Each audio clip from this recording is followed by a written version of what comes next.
Hello everybody, this is Joe Wellborn with Carbon Marine.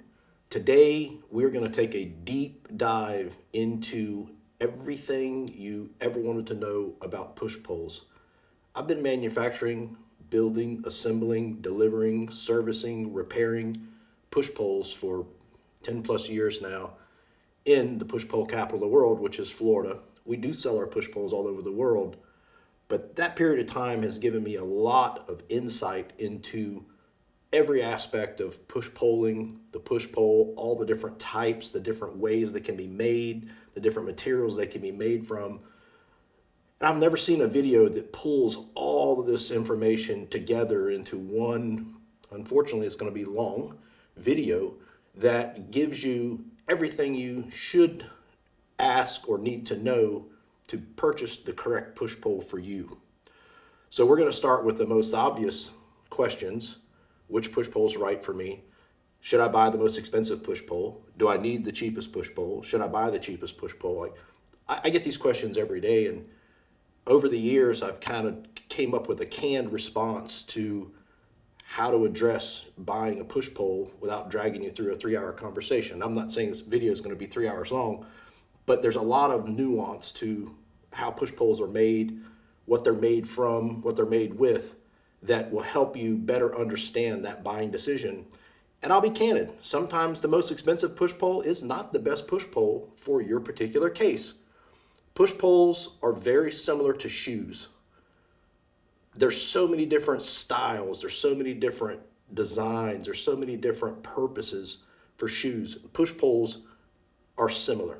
Not quite as pervasive or as widespread as shoes, but you don't have to spend money on the very best push pole to get the best push pole for you.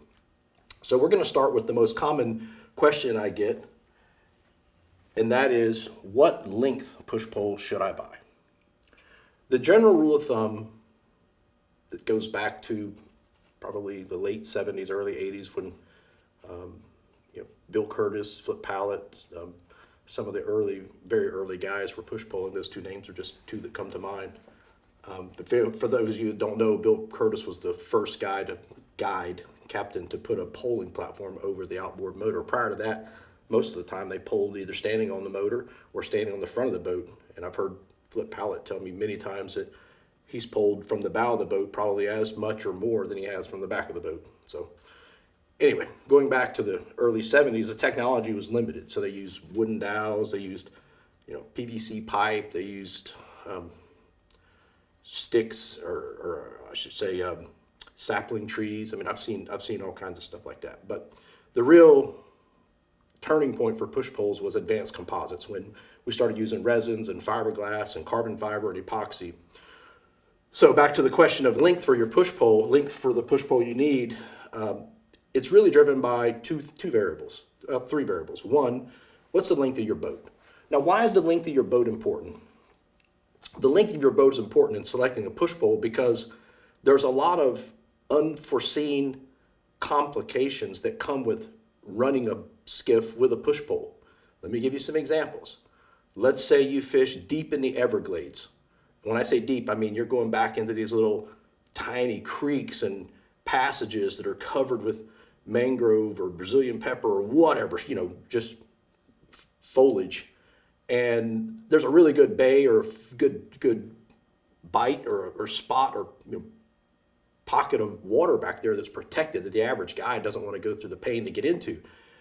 If you try to navigate those types of creeks and passages with a very long push pole, and the push pole, let's say, is 22 feet and the boat's 16 foot, you've got 6 foot of extra pole hanging off of the boat on one end or the other.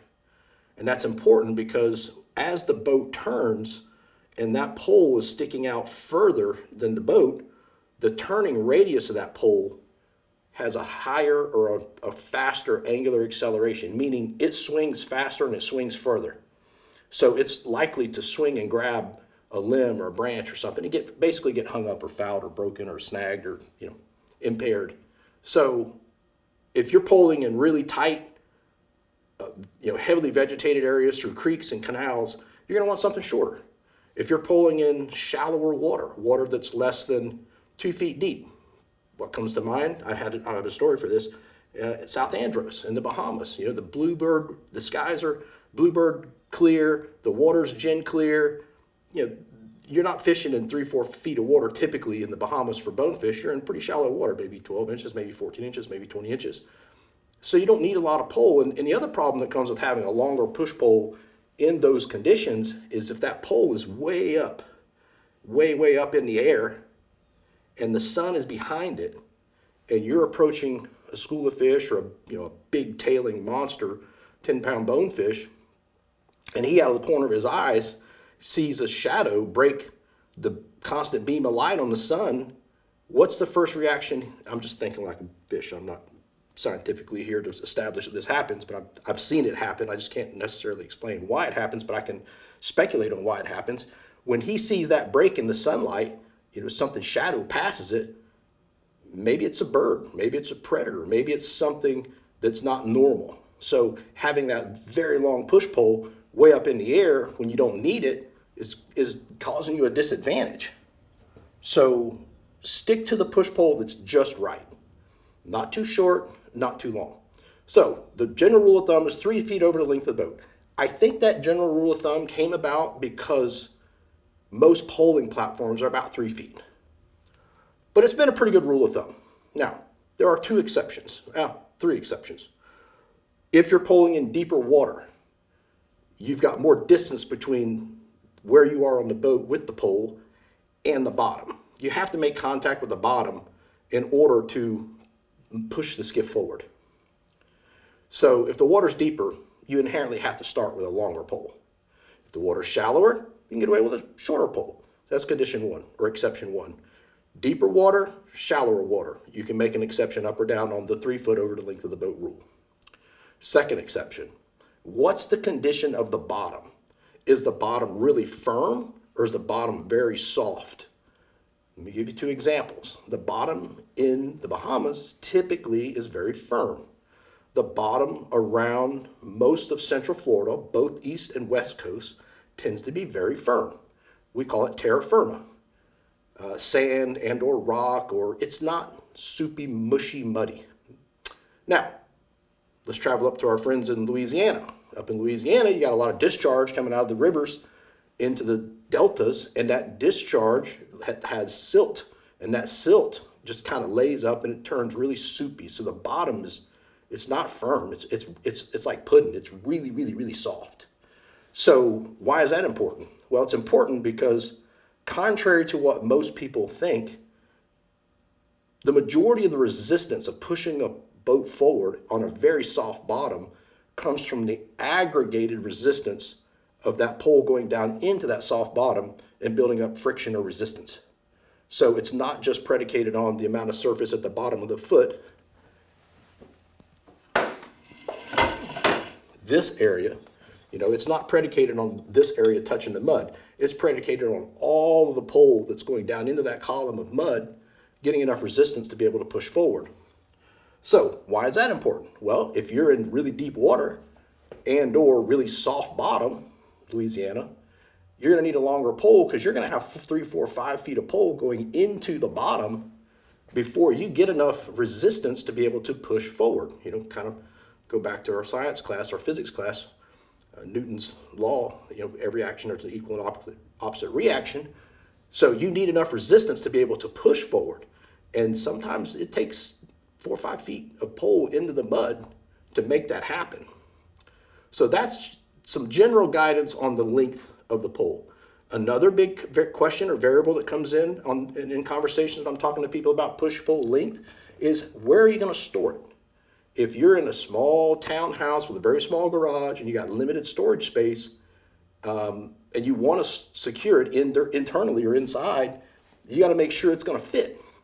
Now, there's some other ways we can get around that, but for the majority of the time, majority of the cases, people want something that'll fit either on the boat or up and down from the top of the wall to the bottom of the wall in their garage using the Pythagorean theorem, because this distance is longer than this distance along the top of the wall or the bottom of the wall. So storage of the push pole, that can sometimes mitigate or reduce the available length that somebody may want to buy. Where you're poling, the condition of the bottom. So as a general summary answer, I guide people, or I lead people to this conclusion.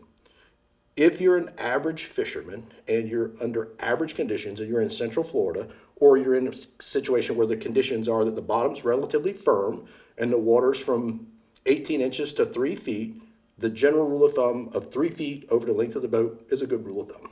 Now, if you're very, very new to poling, or you are older in age and you have equilibrium challenges, or you have balance challenges, or you're not as strong as you used to be when you were in your 20s, I'm in my mid 50s, then you may want to err on the side of a shorter pole because it's easier to manage. It's lighter, there's less leverage as you get to the end of the stroke. It's easier to spin the pole around, to manipulate the pole, to move the pole around. And the other advantage of a shorter pole is it's less expensive.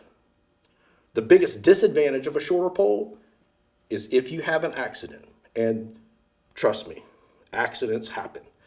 When you least expect it, at the dock, in the parking lot, running through Whitewater Bay in a chop, push poles get broken. I mean, I can get in the car washes. We'll go through a whole laundry list of the most popular or common ways that push poles get broken, so you can avoid that.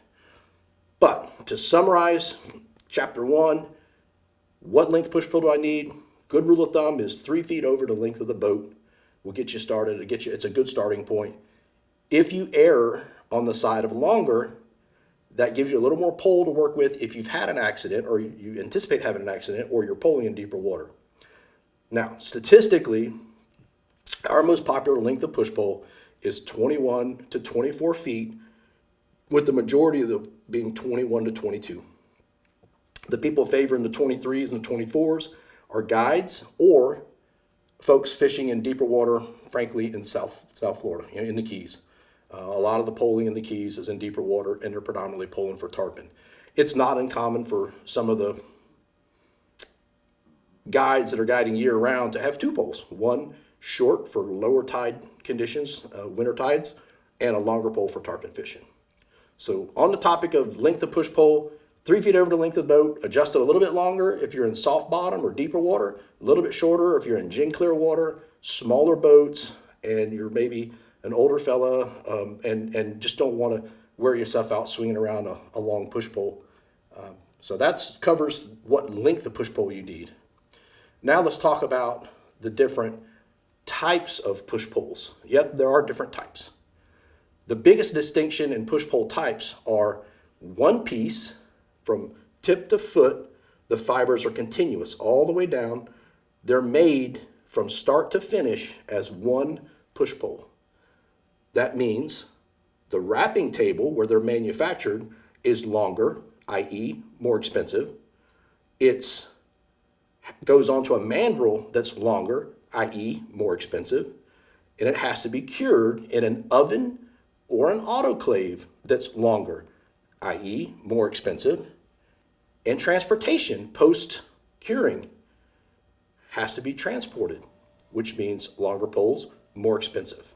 So, automatically assuming that the longest one-piece push pole is the best push pole for you may be great in theory, but when it comes down to the brass tacks of paying for it, is it really what you need? Is it really what you need? And I would argue, and I'll make some cases, that there are situations and times when a one-piece 24-foot push pole is not the best push pole for you. So the one type, the opening type, the most common type is a one-piece push pole. Now, historically, the one-piece push pole has been the most desirable. Now, why is that? Even though it's the most expensive. The one-piece push pole is more desirable because early on in the evolution of push pole manufacturing, multiple vendors attempted to make multi-piece poles that get bonded into a one-piece pole as a way to get around the cost associated with manufacturing a 21, 22, 23, 24-foot tube. Remember I said the table for a one-piece pole is longer, more expensive. Everything about making a one-piece push pole is exponentially more expensive than making a shorter one. So some really smart guys, going back to Gary Loomis, Scott, Stiffy, These are all people that were making push poles before I got into the push pole business.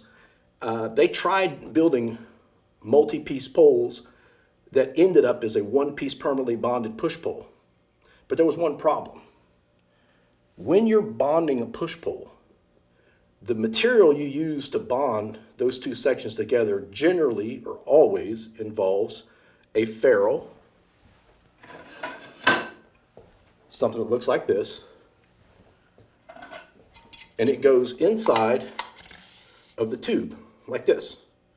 So approximately 6 inches on each side of the joint. Now, back in the time when these other fellows before me were making multi-piece push poles, the majority of them used two adhesives or two methods for bonding this ferrule into this tube. One method was lamination epoxy. It's just terminology, the same type of epoxy you would use for building a boat hull. The problem with lamination epoxy, it is strong, but it's brittle. It's very brittle. So why is that important? Well, that's important because when you build a push pole and you put this ferrule in here, I don't know if you can see it or not, but the wall thickness of this ferrule is twice as thick as the wall thickness of this tube, of the outside tube. Now, we were the first people to start making a double wall thickness ferrule. Everybody else's ferrule historically was the same thickness as the tube. The problem with using a ferrule that's the same thickness as the tube is the strength of a push pole is a function of the thickness of the wall and the diameter. So the larger the diameter, stiffer / stronger the push pole. The thicker the walls, the stronger / stiffer the push pole. Now, where we start getting into trouble is because these are two dissimilar tubes of different wall thickness and different diameters. They don't flex at the same rate. What does that mean and why is that important? That's important because when you bond these together with a non-elastic or a non-flexible adhesive and the pole starts being used, there's a phenomenon we've called ovaling, and it basically describes what happens when two tubes of dissimilar diameters are connected together in a flexible or a dynamic system. So we'll start off with the ferrule, and then there's the section that goes around it. I'm not an artist, so don't criticize me. What ends up happening is when that system is static and straight, right, not under a load, the bond gap between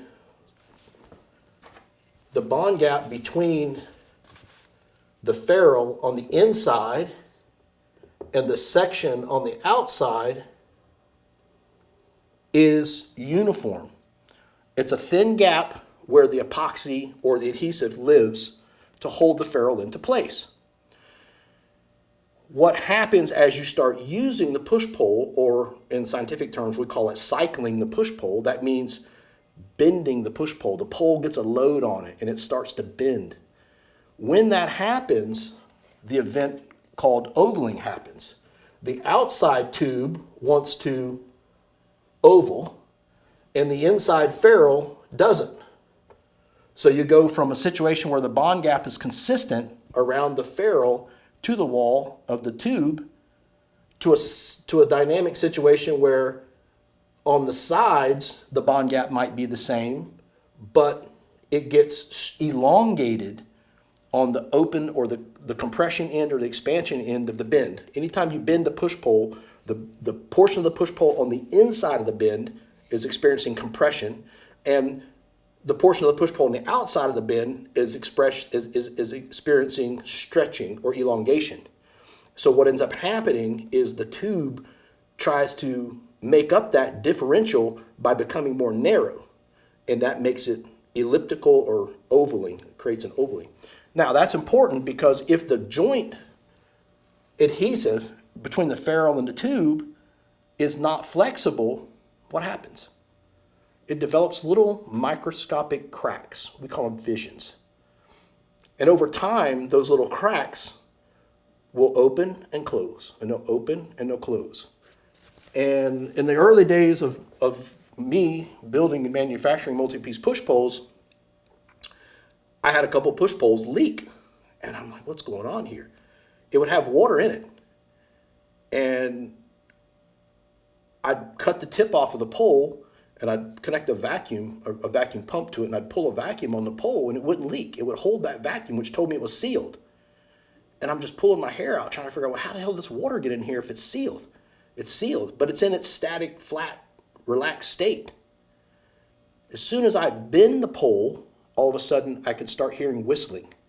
And I went, there's a crack, and the crack is sealed, and not a crack in the outside of the pole, although that can happen too. It's typically a crack on the inside between the ferrule and the section.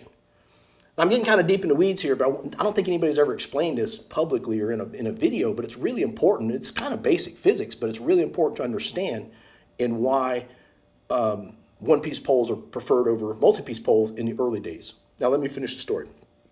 So if you use an adhesive that flexes, that has what we call elongation, that elongation will allow that joint to ebb and flow, or to flex and then go back to a relaxed state, and then flex and then go back to a relaxed state without cracking.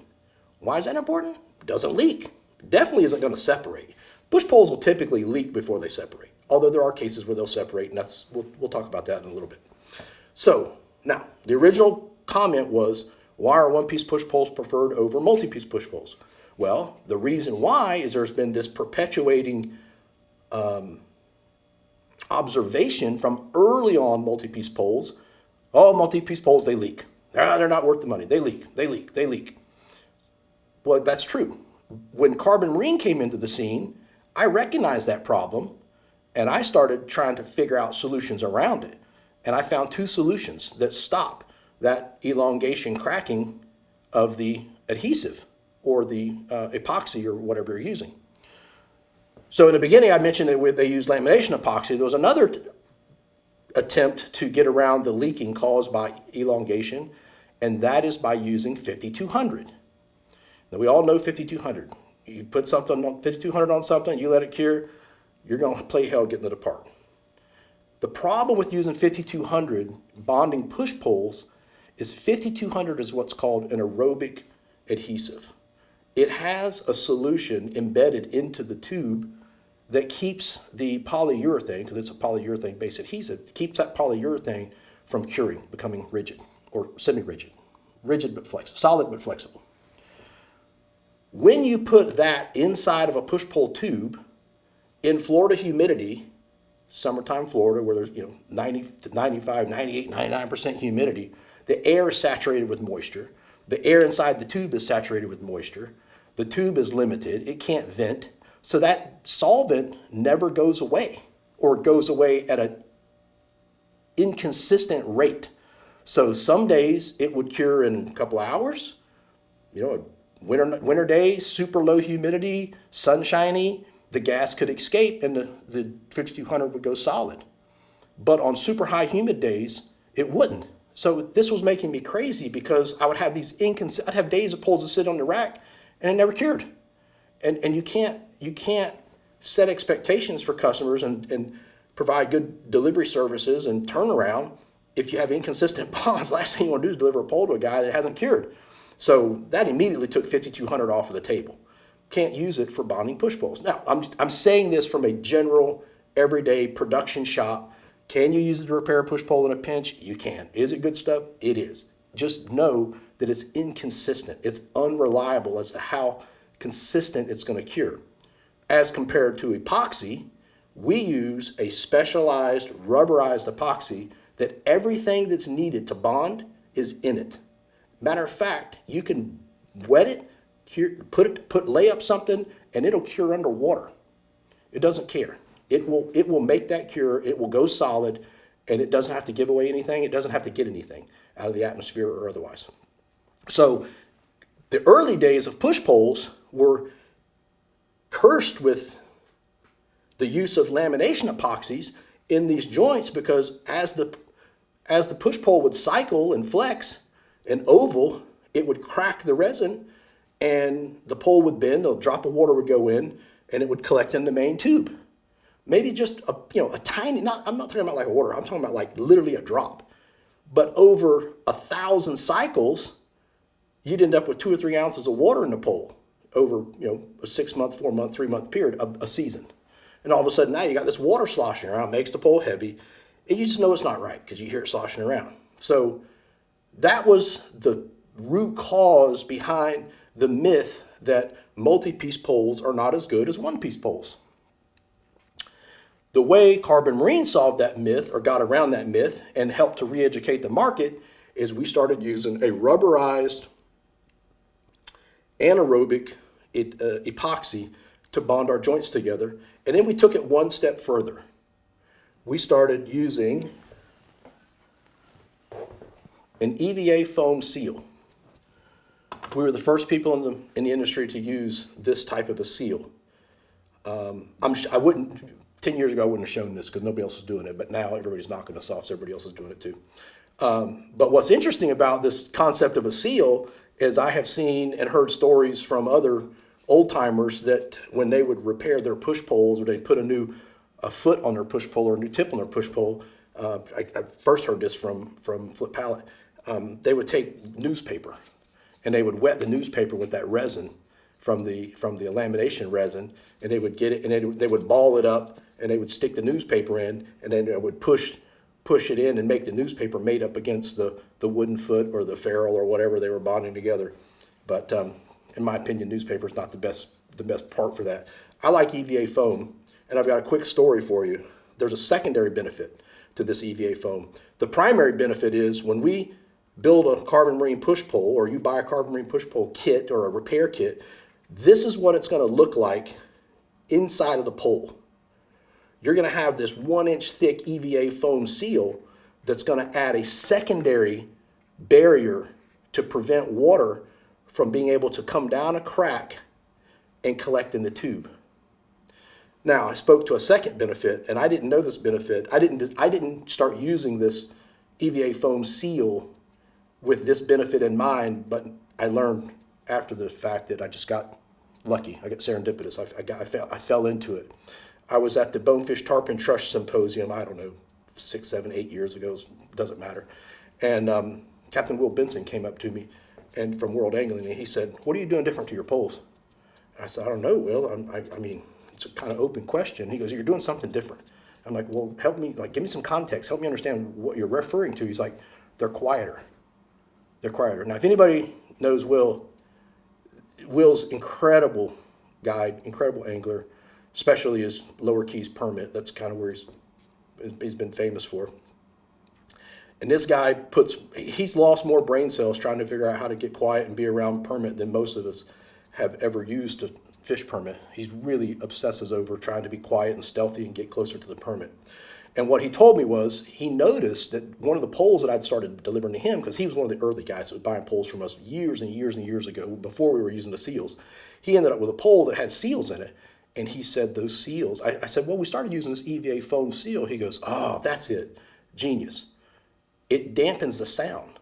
So if sound hits the pole up here out of the water, it hits these seals and it kind of suppresses that sound from reverberating down into the water and ultimately transferring to the fish." So back to the original premise of why multi-piece push poles got a bad rap.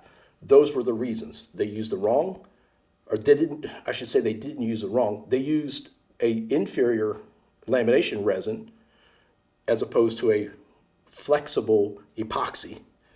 And they didn't use seals as a secondary stopgap or redundancy to capture or force the water. If you did end up with a fission in one of our poles that has a seal in it, the water can only get to the seal, and then as the pole closes, it's just going to pump it, it's just going to push it back out as that gap closes. It's going to push it back out the way it came in.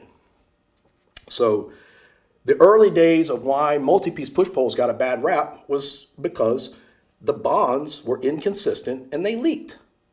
And that generated or kind of perpetuated this fear in the marketplace of, oh, multi-piece poles are no good, or, oh, they're a waste of money. Just go for the one piece, go for the one piece.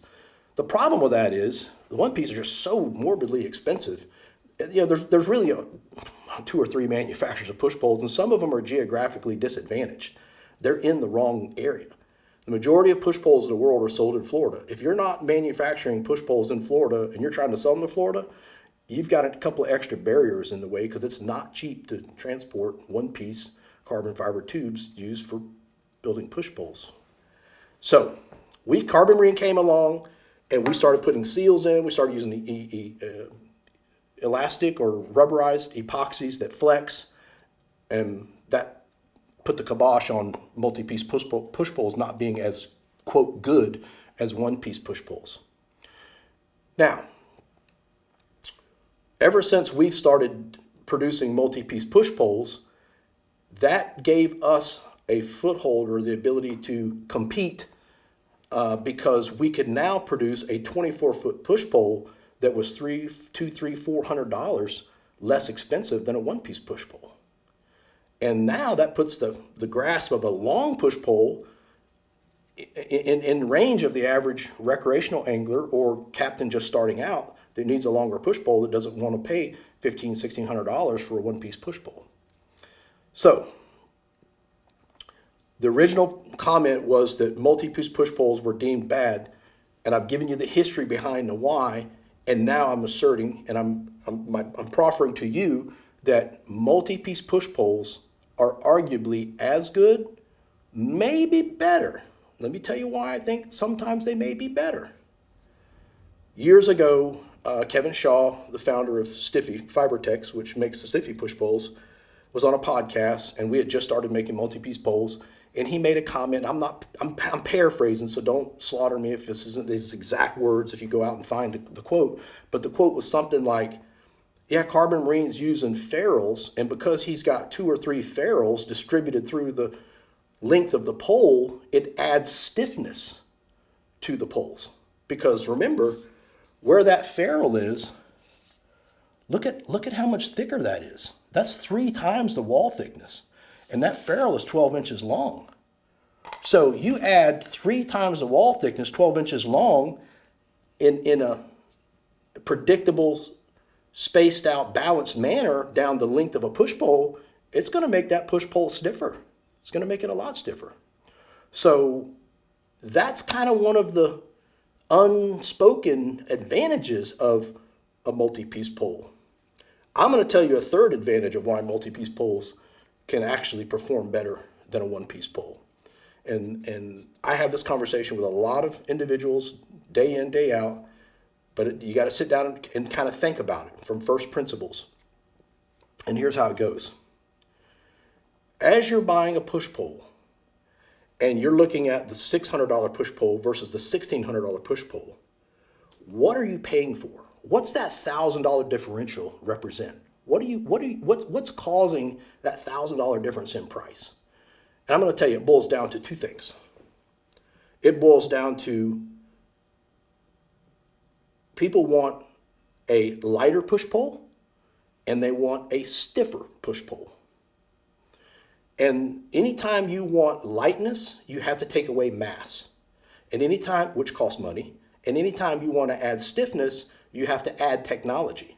You have to use more expensive grades of carbon fiber. Carbon fibers are graded as low modulus, medium modulus, high modulus, ultra high modulus. Modulus is just a fancy word for stiffness. So as you're paying that extra $1,000, $1,600 over $600, what you're really paying for is all of the cost to reduce mass out of the pole and to increase stiffness. Now, this is where it gets interesting. What you also get as an unforeseen consequence of those trade-offs, because life is always about trade-offs, right? You give up one thing to get 2 other things, or you might give up 2 other things to get one thing. There's always trade-offs. She's beautiful, but she's batshit crazy. So there's always trade-offs. Push poles are the same way. So as you get into longer, stiffer push poles, the window of forgiveness narrows. I like to use the analogy of race cars. Your wife says, hey, honey, I need you to buy me if you love me, you'll buy me a really expensive car. And you're like, hey, sounds good. Go buy her $1 million Sprint Cup race car. She can't even crank the damn thing up, much less drive it to the grocery store. She's going to wreck it. Because the window of forgiveness of that car is so specialized, it's so narrow, the average person can't use it. So it's a waste. Now, buy her Toyota SUV, she can drive it for 10, 15 years and not have a problem. That window of forgiveness is open. It's wider. So as you move up that price point paradigm of push poles, think about what you're paying for. If you're paying for ultra light, ultra stiff, you got to be prepared for a narrower window of forgiveness or a higher rate of breakage. Because if you don't know what you're doing, you can break a $1,600 push pole a hell of a lot faster than you'll break a $500 push pole, because the $500 push pole is going to flex, absorb the abuse, and bounce back, as where the $600 one is going to break. So, kind of wrap up the one piece versus multi-piece.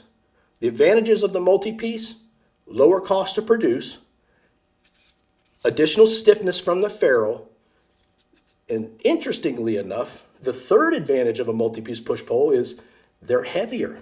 Oh, what do you mean, Joe? We don't want a heavy push pole. Heavy push poles make us tired. Really? All right, let's talk about it.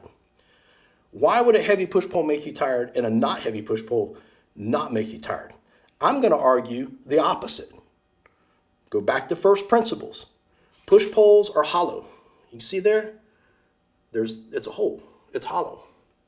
When you seal this tube up, and it's 24 foot long sealed, and you push it down into the water, and it's down into 8, 10 feet of water, and you're going in like this, and you're moving forward, and now the water's here, and you got 15 foot of pole behind you, underwater. What's happening at the tip of that push pole?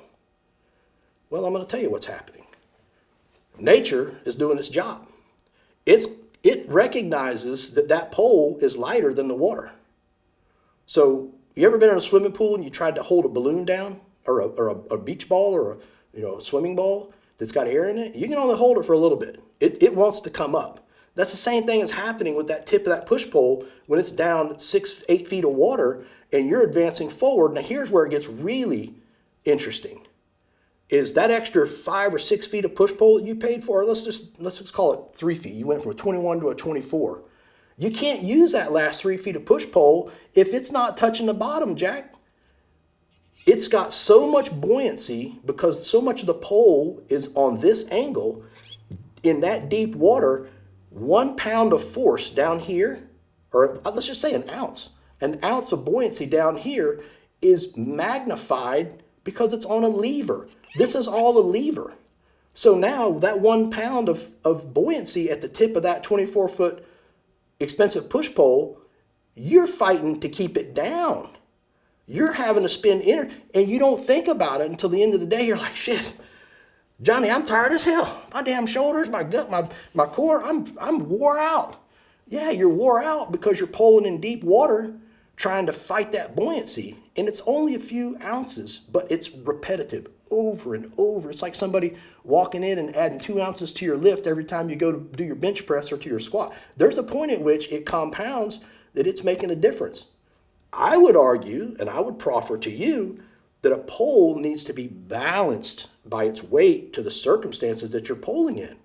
And I'll go even more nerdy on you in that water that's brackish or fresh has less of a buoyancy variable than water that is very salty because the density of the water is different. And this is all hair splitting, just very, very, very minor differences or changes. But the devil is in the details when you're at the super high end of the spectrum, or if you're dealing with people that are competing in the Gold Cup, which, if you don't know what the Gold Cup is, it's basically the Wimbledon for fly fishing in saltwater. It's the most prestigious, arguably the most prestigious. Some of our permit guys would say the Mark Merkin or the Dale Brown or something like that. But the Gold Cup's the real deal. I mean, those guys are warriors. And you need to save every ounce of energy because you're fishing for 5 days in the tournament, not including the weeks that you've pre-fished. So Why is a multi-piece push pole, why does a multi-piece push pole have an advantage over a one-piece pole? It's got 2 or 3 4.4 ounce ferrules in it. And that difference of weight can make all the difference in the world. And that's exactly why we came up with this solution, a 2-part solution for fishing in the lower keys and deeper water with one-piece push poles. Let me show you. Our Javelin tip. I was in Bahia Honda, Oceanside, Worm Hatch with Captain Jaron Simonetti. This is, I don't even think my kids were born. I don't know, maybe they were babies. 15 years ago, 16, I don't know. Long time ago. And we were poling, and the damn pole kept floating, and the bottom down there is like algae-covered asphalt, super slippery. And the pole kept floating up, and Jared would fall, and he'd fall off the boat. It was sliding with a nylon tip. So what we learned was there wasn't enough geometry on, there wasn't enough sharpness. There wasn't enough sharpness on the nylon tip. If you look at that tip, look at that tip. This joker's going to grab. This one, not so much. But there's also a weight difference. There's like 7 or 8 ounces of weight difference. So that little bit of extra weight at the end of the one-piece push pole balances that buoyancy variable coming from the deeper water, the salt water, the higher density water. And now the pole is in a balanced state, and it takes less energy to manipulate the pole over a whole day's use, and you're not fighting to keep it in contact with the bottom. A 24-foot push pole is useless if you can't keep it in contact with the bottom and go all the way to the end of the stroke. If you're having to pick it up at 19 foot or 20 foot, you bought 3 or 4 feet of push pole you don't need. That's probably an encumbrance, because you got to manage it running, you got to manage it getting in and out of the dock, you got to manage it putting it in your garage, towing it. Like, you just go back to a 21 and you're probably going to have less stress in your life and less effort. But I bring all that up and I kind of talk about it tongue in cheek, because if you look at the first principles, the physics involved with a push pole, lighter is not always better. I would say there are some people, the very, very good pros, the top 1%, this message will fall on deaf ears because they know what they're doing and they're conditioned. These guys are pulling all day, every day. They're used to it. But you take an average, prosumer angler like me, and I tarpon fish, maybe if I'm lucky, 12 times a year. After pulling a day in deep water, I'm exhausted, and I need every advantage I can get. So having a push pole that's a little bit heavier, example given, a multi-piece pole, can actually be better. And I'm going to go one story deeper into that, in that Harry Spear, he only buys our multi-piece poles. He only uses our G2 LR push poles. He doesn't like our G3 push pole for a couple of different reasons, but mainly because of the price and because he doesn't like the texture on the G3, and we'll get into texture later. Doesn't mean the texture is bad, it's just what Harry doesn't like. But he finds no harm or no issue with it being a multi-piece pole. So to wrap up the whole, should I buy one piece or multi-piece, I would say this. I can arguably, and I do this, sell you a multi-piece push pole and give you a 30-day or 40-day, and if you're not happy with how it feels and what it does, and it's not been chewed up or run over by your dog or eaten or whatever, you know what I'm saying, bring it back to me where I can sell it to somebody else that can use it. I'll swap it out for a one-piece pole. I've had to do that one time. You get a better bang for the buck. I'm not saying our one-piece poles are bad. That's not the message here. The one-piece pole, our G3 is arguably the best push pole that's ever been in the market ever in history, and that's comes easy for me to say because I make them. That's feedback that I'm getting from the marketplace, from the customers. But not everybody needs a one-piece $1,500, $1,600 push pole, and that's what I'm trying to educate with the videos like this, is that don't stress. I had a fella call me Friday buying 2 new boats. I'm not going to dox his name. Buying 2 new boats, wanted a shorter pole for the shorter boat and a longer pole for the longer boat, and he wanted one-piece poles. And I was like, you don't need one-piece poles. And he goes, well, tell me about it. And I walked him through what we've spent time here discussing, and he ended up going with our Magnum. He went from thinking he was going to spend $1,500, $1,600 on a one-piece pole to getting our Magnum pole that a 19.9. He didn't need the longer, lighter, more expensive push pole.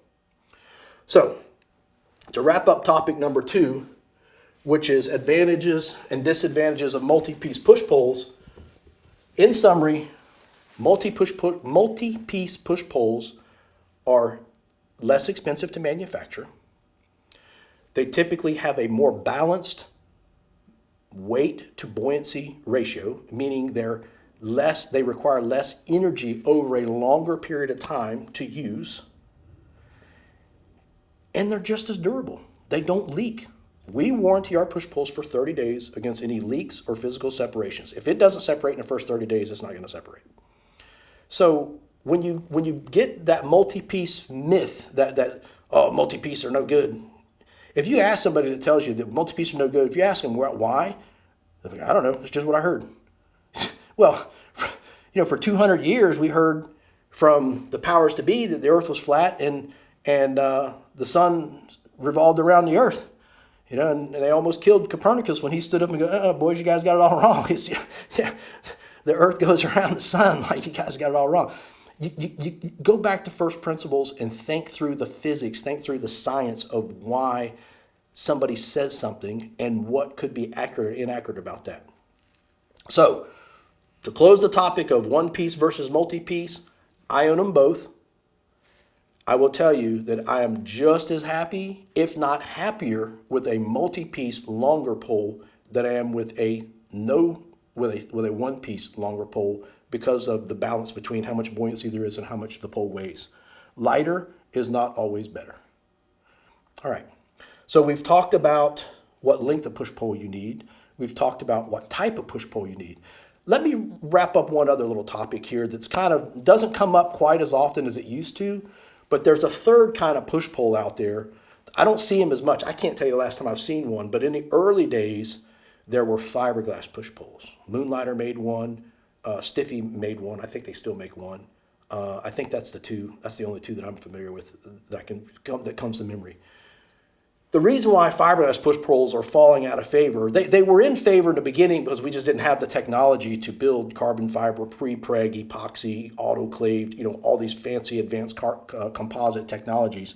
So just like aircraft went from, wood and cotton and cloth to aluminum to composites, the push pole industry has gone through a very similar evolution much later in time. But the problem with one-piece fiberglass push poles they're incredibly heavy. And the reason why they're heavy is we got to go back to what makes advanced composites advanced, right? Fiberglass is considered composites. What makes advanced composites advanced is that they're using, the industry or the term advanced composites are using technologies. All composite parts can be broken down into two components. The reinforcement, the fiber. Reinforcement is the fiber. And the matrix. We call it matrix in the industry, but basically that's the resin. So the resin and the fibers. With fiberglass push poles, or anything made with fiberglass, this is a blanket statement. The majority of all fiberglass parts, whether it's boats, whether it's bathtubs, whether it's swimming pool inserts, or above in-ground swimming pool, anything made with fiberglass is going to be heavier because the ratio of resin to fibers is way higher than the ratio of resin to fibers with an advanced composite, or what we would refer to as carbon fiber epoxy. So the composite world's kind of broken into carbon fiber and epoxy, fiberglass, and polyester resins. And the way a one-piece fiberglass push pole is made is a process called pultrusion. And all that means is there's a die. It's kind of like you ever seen them make pasta tubes? There's a die, and they put the fiberglass, chopped glass, sometimes it's continuous strand glass, and they put it into this hopper, and they catalyze the polyester, and it gets pulled through this die onto this long tray, and then they chop it. And then they let that cure, and they keep it straight, and they chop it, and they let it cure. And the challenge with that, or the problem with that, is most often the fibers inside of the fiberglass push pole are not oriented in the most optimal way. And all that means is when you're working with a push pole, you want the majority of the fibers running down the length of the tube. So when you're dealing with chopped fiberglass or pultruded fiberglass or pultruded push pole tubes, those fibers can be crazy, like chopped glass. You ever seen a boat made out of chopped fiberglass? The fibers go in all different directions. And that gives it some quasitropic values. All that means is strength in different directions, depending upon how a load vector may interact with it. It can handle force from all different angles. But the force on a push pole is almost always down the zero axis. It doesn't get a lot of force, shouldn't get a lot of force perpendicularly. So the reason why fiberglass push poles even existed was we didn't have the technology yet for carbon fiber epoxy poles, and they were easy to make and super inexpensive, very inexpensive to make. The negative is they're heavy, they're polyester, they're slippery, and typically the life cycle or the life of polyester resin is much shorter than the fibers, meaning it's softer and it wears away faster. So what happens? Those fibers get exposed, and now you get those fibers in your hand, on your clothes, because the polyester resin gets abraded off or degraded from ultraviolet light, and that leaves you with more of the fibers exposed. As compared to, say, an epoxy pole, same thing happens, but the epoxy on a hardness level is comparable to the reinforcements or the carbon fiber, and it tends to make a dust instead of a splinter. So it wears off and leaves a marking, or we call it chalking, versus a splinter. But the fibers are oriented in the proper direction for maximum stiffness, and that's a topic we'll cover in a minute. So, to wrap up, one piece versus multi-piece, the days of the multi-piece inherently having an inferior performance compared to a one piece, those days are over. And if you ever have time or want to discuss that in much deeper detail, I've gone pretty deep in this particular conversation, feel free to call me. I have these conversations with people all the time, which, oh, by the way, raises a whole nother point in that I spend hours and hours a week on the phone with people, and I welcome that. If you're not sure, call me, and I'll give you as much of an education about and answer very specific, nuanced questions to your situation. And to the best of my knowledge, I'm the only guy that does that. Okay, so let's change topics. So we've covered why one piece is not necessarily better than two piece, and why two piece had a bad rap in the beginning. So to close that chapter, don't be afraid of buying a two piece or a multi-piece push pull. The technology has gotten to the point where they're as good, and I would argue bang for the buck. We're talking about value, right? You can spend $20 on a hamburger, or you can spend $1 on a hamburger. It doesn't mean the dollar one's better because it's $1. It doesn't mean the $20 one's better than $20. Look for the value. Where are you getting the best return for your money? Where are you at the sweet spot of the quadratic equation between the dollar and the $20, right? I would say in that $3 to $6 range is probably the sweet spot for value of what you're getting. And that's where I would argue the G2LR series, which is our multi-piece, or our Magnum series, which is our multi-piece, those two really give you a big value for the dollar spent. And don't obsess over whether it's multi-piece or one piece. Now, if you're just independently wealthy and you just want the absolute most expensive thing you can buy, well, I can't argue, then get the G3. But don't be afraid of multi-piece push poles. They're actually really, really good now. The Carbon Marine, I can't speak to my competitors because they do things differently. Carbon Marine is pretty good. All right, so we've covered multi-piece versus single piece. We've covered what length. Now let's talk about the accessorization of the push pole. And what the hell does that mean? That's a big word, Joe. Well, it just means which tip style you're going to use, right? There's a variety of tips. Put them against the whiteboard instead of my shirt. The most common, terra firma bottom, not bottom that's, super abrasive or rough, the nylon tip. I love using the analogy of T accounts, the T account pluses. What's the plus? What's the advantage? What's the disadvantage? The advantage of the nylon is no extra charge. It's included in the price, baseline price of the pole. They're quieter. They're lighter. They're not as dangerous. They're not as sharp, which could arguably be a disadvantage too, because if you're on really, really slimy, hard bottom, you want this radius to be sharp, like that or like that. Now, if you are in really rough bottom, what do I mean by rough bottom? We call it aggregate bottom. The marls, where it's coral and seashells and rock, abrasive. I remember, I don't know, probably 12, maybe 10 years ago, 11 years ago, I was close to a bunch of guides in South Andros, and I would literally box up multi-piece G2 poles, put them in the belly of a caravan, water makers, and I would fly into South Andros, and I would spend one day building push poles, and then the next 2 or 3 days fishing, and they all wanted nylon tips because they were cheaper. And like 3 months after I dropped them off, I left all these poles down there, long poles, which by the way ended up being a mistake because I told you about the birds and the shadows and all that. The poles, they sent me pictures of the nylon tips, and they look like golf balls. The bottom down there is just like it's like sandpaper on steroids. It just absolutely just annihilated the soft fiber-filled nylon, and the tip looked like a golf ball, and it wouldn't bite. It was just slide. It was just slide.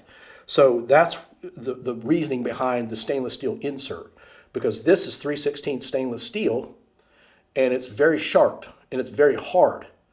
So this tip's going to last much, much longer in a very rough aggregate, marl, coral, shell, hard bottom, or if you've got bottom that's very flat and rocky but slimy. There's a lot of flat rock bottom, algae covered rock, flat bottom in the lower keys, and this tip will find a little nook and cranny and just locks in, and you can get a good push off of it. Back to the T account, the disadvantage, you got to pay more for this. We machine these. This is Delron. This is 3/16 stainless steel. We have a machinist that machines these. And you got to pay more for this tip. It's also noisier. So when you're going back to that other problem of buoyancy I forgot to mention, if you've got a buoyant push pole, if you're in, say, 10 foot of water or 8 foot of water, and you're probably tarpon fishing in that depth, but sometimes you can see permit in those depths, and you need to make a quick push, but you can't, you don't have enough time to walk the pole to the bottom, so you shoot it, right? You just kind of, you thrust it down, and you thrust it, and then you hit that. And if there's a permit, it's over, it's done. That's not a natural sound. That stainless steel tip will hit hard bottom, and it's like a firecracker. It's an unnatural sound, so they're noisy. Now, this tip is a hybrid. We talked about it earlier on the longer, deeper water one-piece poles. We use it as a ballast as the first function. The second is its sharpness. The third advantage of this tip, and the third reason why I invented this tip, the day after Jared Simonetti and I were outside on the worm hatch pulling for tarpon at Bahia Honda, we went on the inside bone fishing, permit fishing, and my pole, I was poling Jared, and the push pole went in. The push pole went into the push pole went down into the water and into a coral head, right? And then about right in here, it's hollow, right? There's the shank. So about right in here, it's hollow. And as I pulled forward, that coral head pinched my push pole and poked a hole in it, cracked a hole in it. So I was like, all right, well, I already want something sharper. I also want something heavier, so I want something longer, so that if I get into those little nooks and crannies and coral heads and it wants to pinch, it's going to pinch here or here, and then I can just rotate it and extract it, and it doesn't crush my tubing. So those are the three main reasons why this is called the Carbon Marine Javelin tip, and it's predominantly sold in the lower keys, although we do sell some. I just sent 8 to Quintana Roo to Mexico. I got some lodges down there I supply stuff to. They just ordered 8 of these. They like them. The disadvantage of this is you got to pay more for it. it does wear out. It's T6061 forged aluminum, and aluminum is much, much softer than the 3/16 stainless steel of the stainless steel insert. So if you got a shorter pole, very heavy aggregate bottom, this is the better tip. It's lighter. You don't need the buoyancy. You don't need the ballast for buoyancy challenges on a shorter pole, say 18 to 21 foot. You don't need it. But if you're 24 foot tarpon fishing on a hard, slimy aggregate bottom, the Javelin would be the tip. So I think that might cover. I think that covers the 3 tip styles. If you have any questions, you get a hold of me. Let's talk about foot styles. This is the classic. We refer to this as the wide bridge. It's the classic. The crutch foot, it's like a crutch under your arm. This is the classic. I would say 95% of the population, they're accustomed to seeing this foot. This foot has the highest utility of all the feet. It's got more surface area. It has a passage or a hole in the middle. Now, why is this hole important? Here's another little dirty secret I'm going to tell you about push poles. People steal them. Yeah, a lot. So if you've got this foot, you're going to have a much more difficult time securing this foot from the lazy thief than you are this foot or this foot. Because these 2 feet, you can pass a cable or a chain through it and chain it to your trailer or secure it so the average guy can't walk off with it. I'm not going to dox his name, but I have a very good friend as a guide in Key West, leaving season, I think it was last year, driving from Key West to out of state to stay with his parents off season or visit his parents or leave his boat, whatever. He stopped in Homestead, walked into the hotel, had 2 one-piece G3s, $3,000 worth of push poles on his boat. Walked in, from the time he walked in to check in to walk back to his boat, both his push poles were gone. Didn't have them locked up. He's looking around. He happened to notice there was a fella at a auto parts store very close by, opened a back door to the building and stumbled and looked down. And he's like, hey, man, are these yours? And somebody had taken the push poles off of his boat in seconds and hid them behind the auto parts store with the intention of going back and getting those push poles later. And luckily the manager or whoever the guy was walking out the back door found the poles, and my friend saw him, and they figured it out in short order that those were my friend's poles, and he got them back. Got very, very lucky.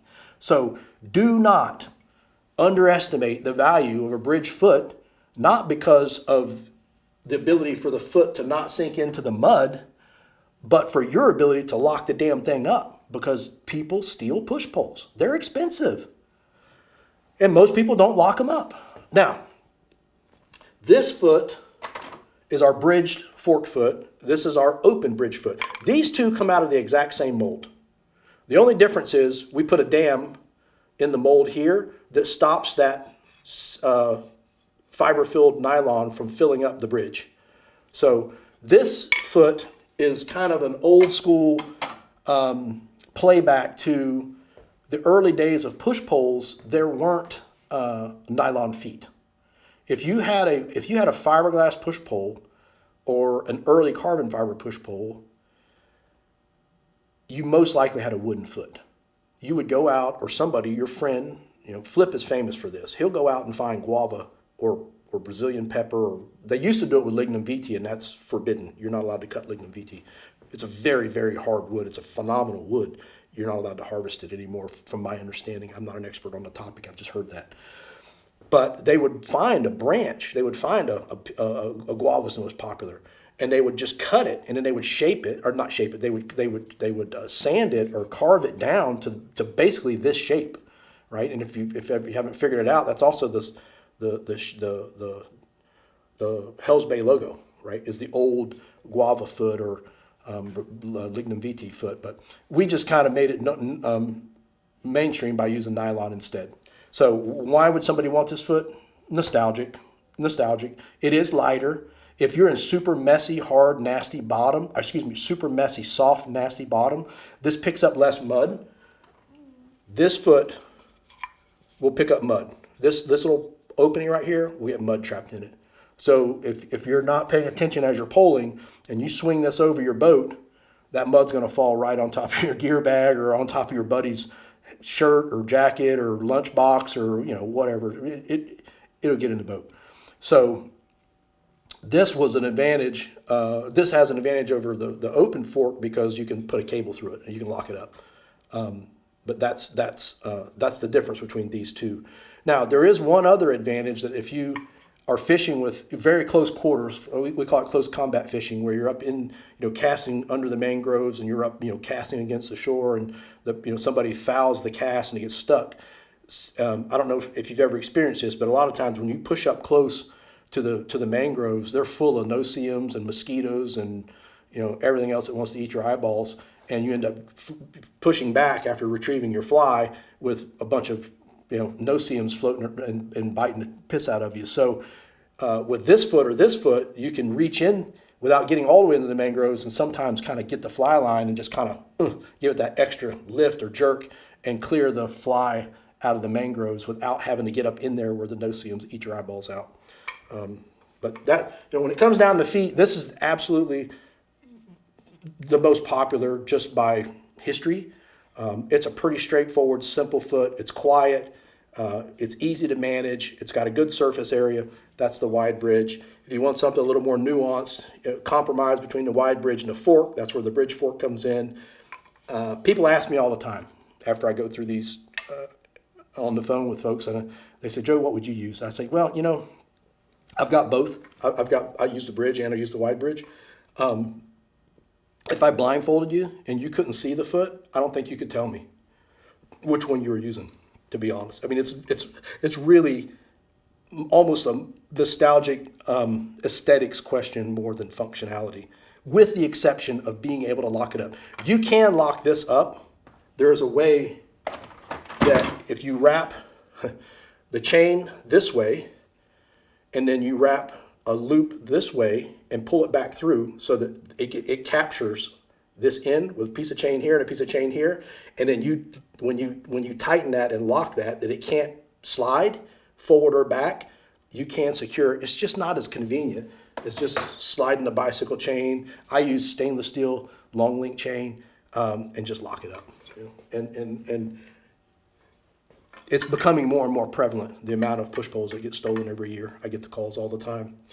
All right, so we've talked about push pole tips, what style and why. We've talked about push pole feet, what style and why. Also material.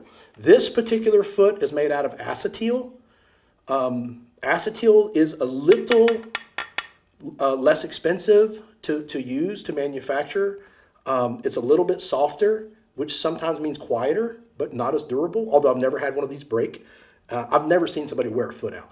Now, I have seen folks take, I think Captain Shane Smith down in Lower Keys, he'll cut one of these tines off and kind of make it asymmetrical, and that will tend to wear.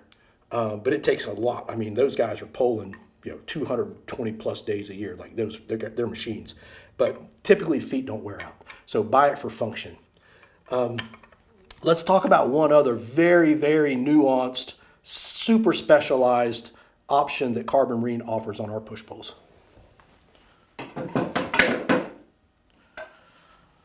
So a few years ago, many years ago, Stiffy, my biggest competitor, Fibertex, they made a carbon fiber twist together ferrule that was to die for. It was absolutely beautiful. The way it was designed, the way they made it, it was the quintessential best twist together, removable, reusable ferrule system that I had ever seen. And I have one. I use one on my canoe pole. But they were morbidly expensive to make, which is why I don't make them. They're really hard to make, very hard to make. And I talked to Kevin Shaw about it, and he's like, yeah, they work great, but we don't make any money. Like, we're probably losing money for the amount of time. It's incredibly labor intensive. So they changed that design, and they went to a design that's, in my opinion, not quite as good. I'm not here to advocate for or against that. But during that same period of time, I got a call from the Department of Defense. and they wanted a push pole that they could thread together per section and then take it apart and put it in a bag and throw it out of an airplane, presumably with some people. They would, I didn't bother to ask DOD, they're not going to tell me, but they were doing some kind of special missions with it. So I'm like, okay. So at that time, we commissioned with our machinists what we now call our traveler ferrule. And we were getting calls periodically from folks, and it just wasn't, when Stiffy quit making their super good twist together carbon fiber ferrule that I liked a lot, I didn't have confidence in any of the other systems out there. And we were getting calls, a lot of calls from out west and up north, upstate New York. A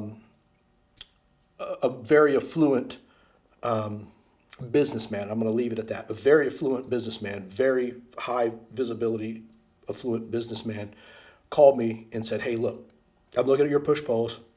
I've got a drift boat, and we've got a section of this river in upstate New York that we want to pole it. It's not conducive to paddle or rowing or whatever, however the hell they get around. And I don't fish out of a drift boat. But he needed a push pole. And he's like, I don't want to put holders on my boat. I don't want a 24 or I don't want a 20 or an 18-foot tube hanging off of my boat. I want to be able to take it out of a canvas sack, a canvas carrying case, screw it together. If I need 2 sections, great. If I need 3 sections, great. If I need 4 sections, great. I can pick and choose what I need. So we got calls like that. And that's when we came up with our Traveler ferrule.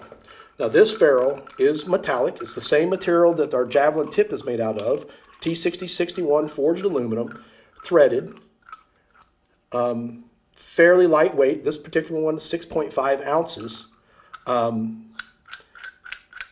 we can put this in every joint so that you have a push pole that you can literally travel with. If you're flying to, we have clients, we're not allowed, I don't know the legality. I don't know the legalities of it right now, but there was controversy around you can go to Cuba, you can't go to Cuba, Americans can't, Americans should, I don't know all that, I don't care. But we do have European clients and we do have South American clients that have the ability to go to Cuba. There aren't push poles in Cuba. If there are, they got brought in by somebody that isn't from Cuba and left there.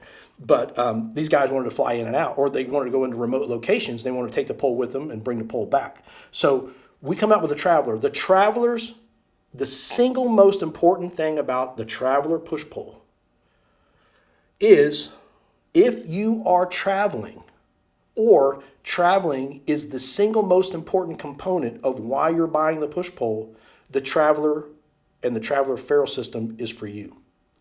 If you are poling for 1 second more than you're traveling, you don't need the Traveler system. This system is designed solely to ease and facilitate travel.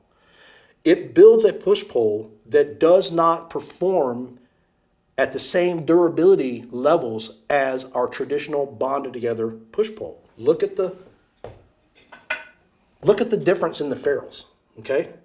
When you're dealing with composites, you need to distribute energy across a big area, right?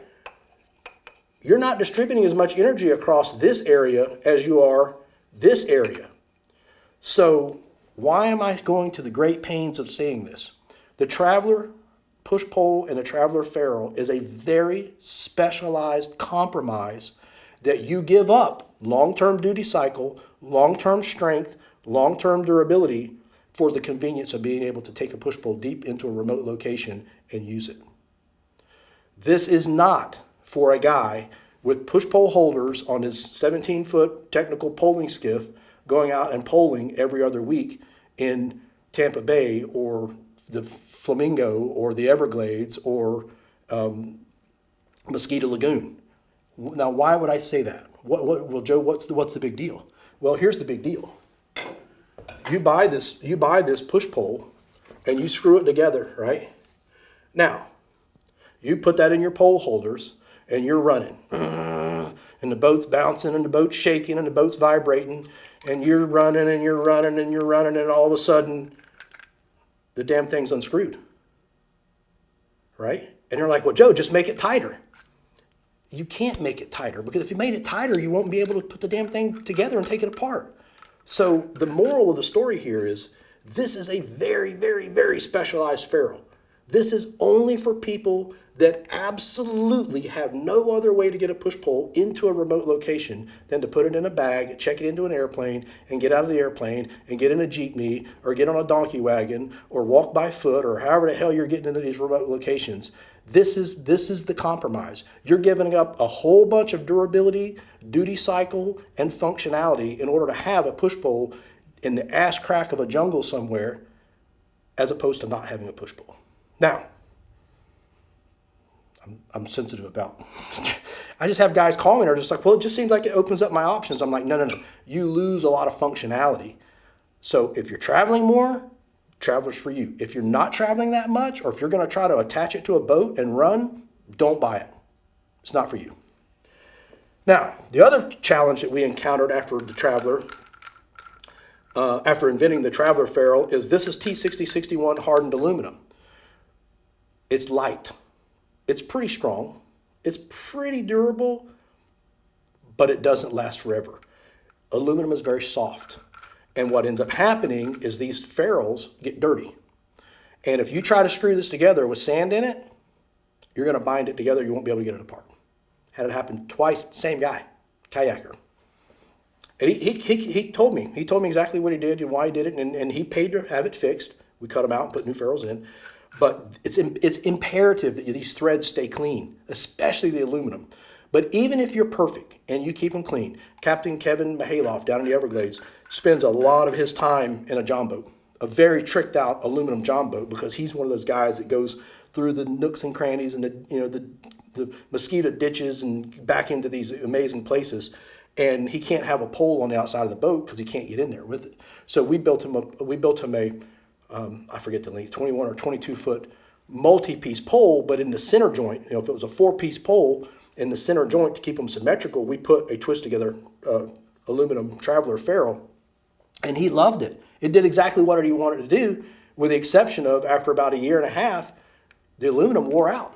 The aluminum just wore out. The material there was no material left on the threads, and the thing would just come apart. So when that happened, we made a special batch of stainless steel twist together ferrules. Now, I would not build a Traveler push pole with all of the 3 joints with this ferrule. This ferrule is 19 ounces. It's heavy. It's really heavy. It's durable. It's going to last for the rest of your life. But we came up with this stainless steel version of the Traveler ferrule because there are cases where somebody's got a panga, right? If you know the geometry of the panga, the bows sweep up. It's really hard to mount a push pole to a panga. So they want to screw it together, take it apart, and just set it down in the cockpit when they're not using it. So this particular ferrule is really good for guys that want a one-piece composite bonded together full pole that they can separate in half. So it's going to add 19 ounces. It's going to add a little over a pound to the pole. And then, adding weight to the pole may not be a bad thing, depending upon how long the pole is. But it is a specialization, and I think it's like $25. I think these are $100, and the aluminum versions are $75. But that's another little nuanced component to push poles that Carbon Marine offers, is the ability for you to put one of these stainless steel Traveler ferrules in the center of your pole. I think that wraps up everything that pertains to the options of building out your push pole. We talked about the length. We haven't talked about the various models of the Carbon Marine push poles, or I can't speak to some of the other ones out there, but I can speak to ours because I have knowledge of ours. But the difference between the Magnum and the the Magnum and the G2LR. The G2LR looks like this, right? I don't know if you can quite see it here, but see those spiral wrappings? There's a very specific purpose for that. The Magnum doesn't have that.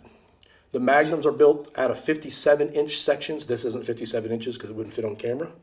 But the G2s are built out of 8-foot sections. And we've gone through several adaptations, always driven by logistics, being able to ship stuff and what it costs and whether it'll fit in a air freight container or not. But if you buy a G2, more often than not, it's going to be 3 sections, 2 8-foot sections, and then whatever you need to get to your final length. So if you wanted a 21-foot pole, it'd be two 8-foot sections and approximately a 5-foot section. So there would be two ferrules, two double wall thickness ferrules. The Magnum is 57-inch sections. So a baseline Magnum is 19.9, so that's four 57-inch sections with three double wall thickness ferrules. Those are our two multi-piece offerings. We used to have a push pole called the Mangrove that Temple Fork Outfitters made the tubing for us. I don't know why. I don't understand exactly what happened, but the price of the Mangroves was raised to a point that they were actually more expensive than the Magnums in our line.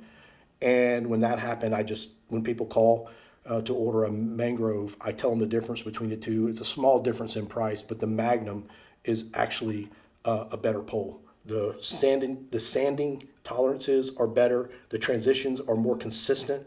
The Magnum uses a double wall thickness ferrule. The Mangrove uses a single wall thickness ferrule. So for all practical purposes, we discontinued selling the Mangrove and we substitute the Magnum in its place.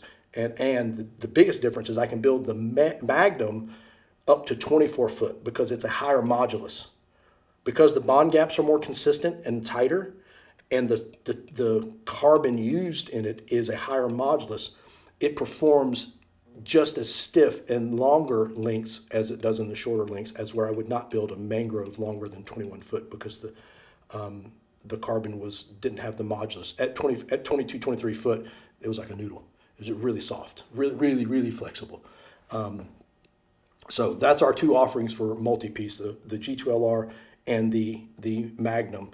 And we can build both of these anywhere from 10 foot to 24 foot. So that is our multi-piece, and for the one piece, it's our G3LR.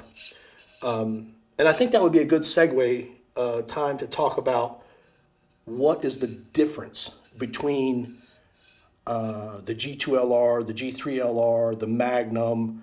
I can't speak too much to our other competitors, but I would like to speak a little bit about what is the difference. Why is the Magnum, a $615 push pole at 19 foot 9 inches, and the G3 is almost $1,600 at 24 foot. And the biggest difference is the G3LR is our flagship push pole. And if you notice the color difference, right? Notice how the G3 is a little more gray and matted, and the Magnum is glossy and black. And the reason behind that is the way the Magnum is made.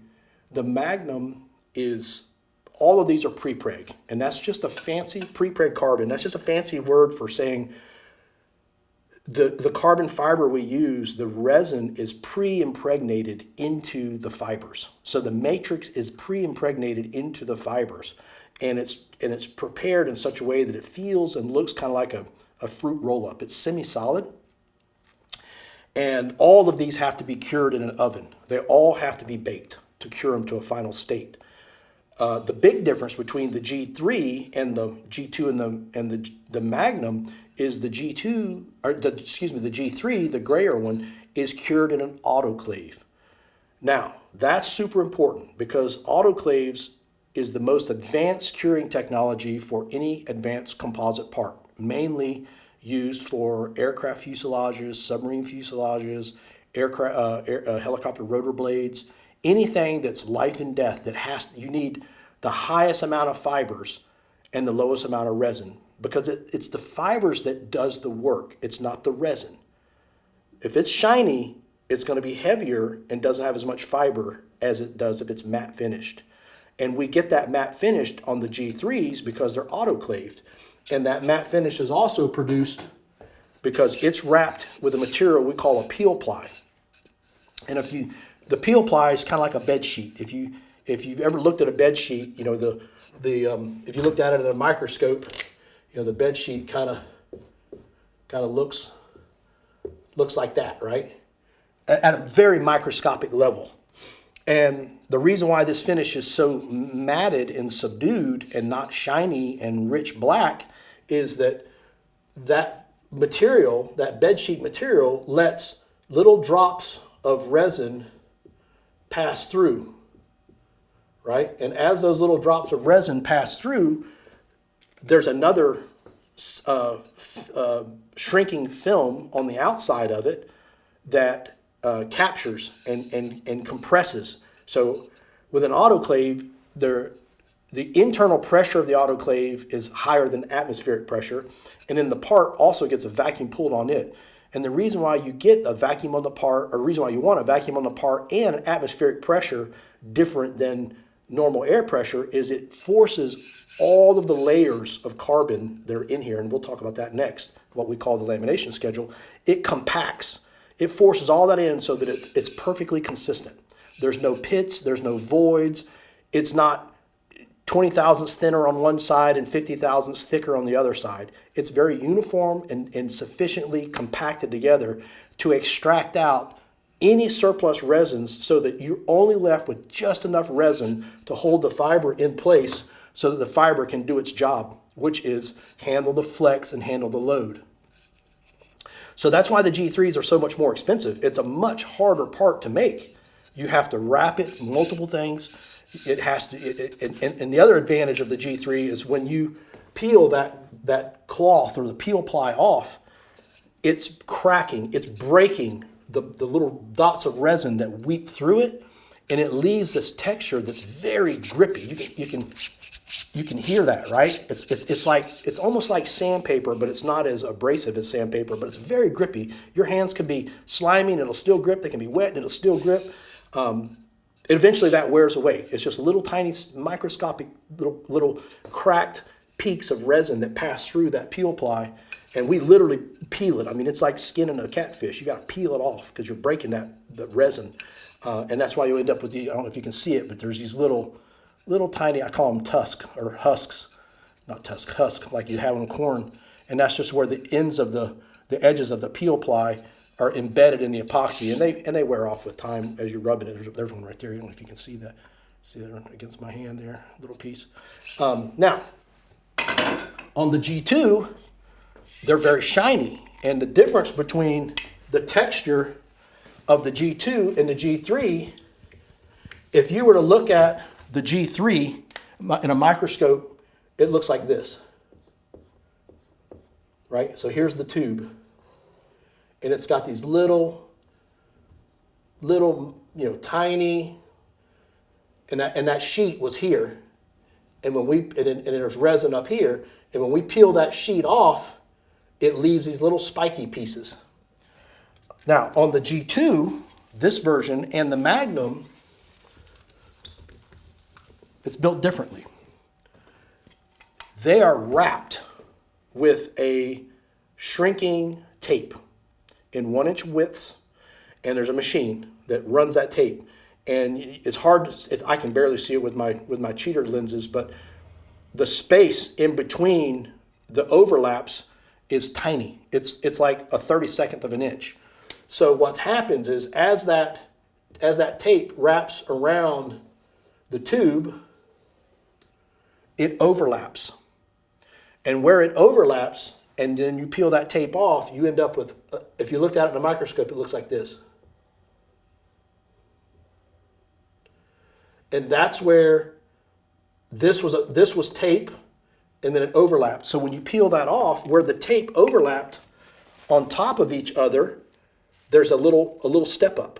So on our G2s and our Magnums, you can that's going in one direction. Hear that? How much more aggressive that rub is? Going in the opposite direction, it's not as aggressive, because when I'm going this way, the ramp is like that, and I'm going up the ramps. But when I go against the ramps, it's very grippy. So when we're building a Magnum or a G2, we can flip that tube so that you'll never be at the tip end pushing towards the foot.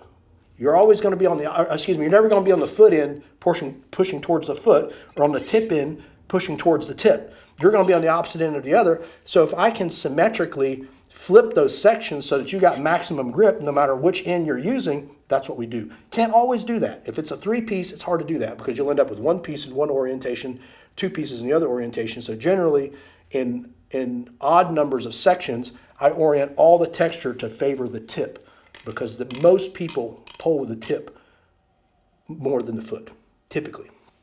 So that's why you have this very shiny finish that's it's almost like a shark skin. It's smooth in one direction and rough in the other direction. That's because there's just thousands of wraps of that tape in a consistent way. And that tape, when these aren't autoclaved, these are put into an oven and they're just ramped up in temperature. And that as that ramping temperature goes up, that semi-solid gelatin fruit roll-up like pre-pregged epoxy liquefies.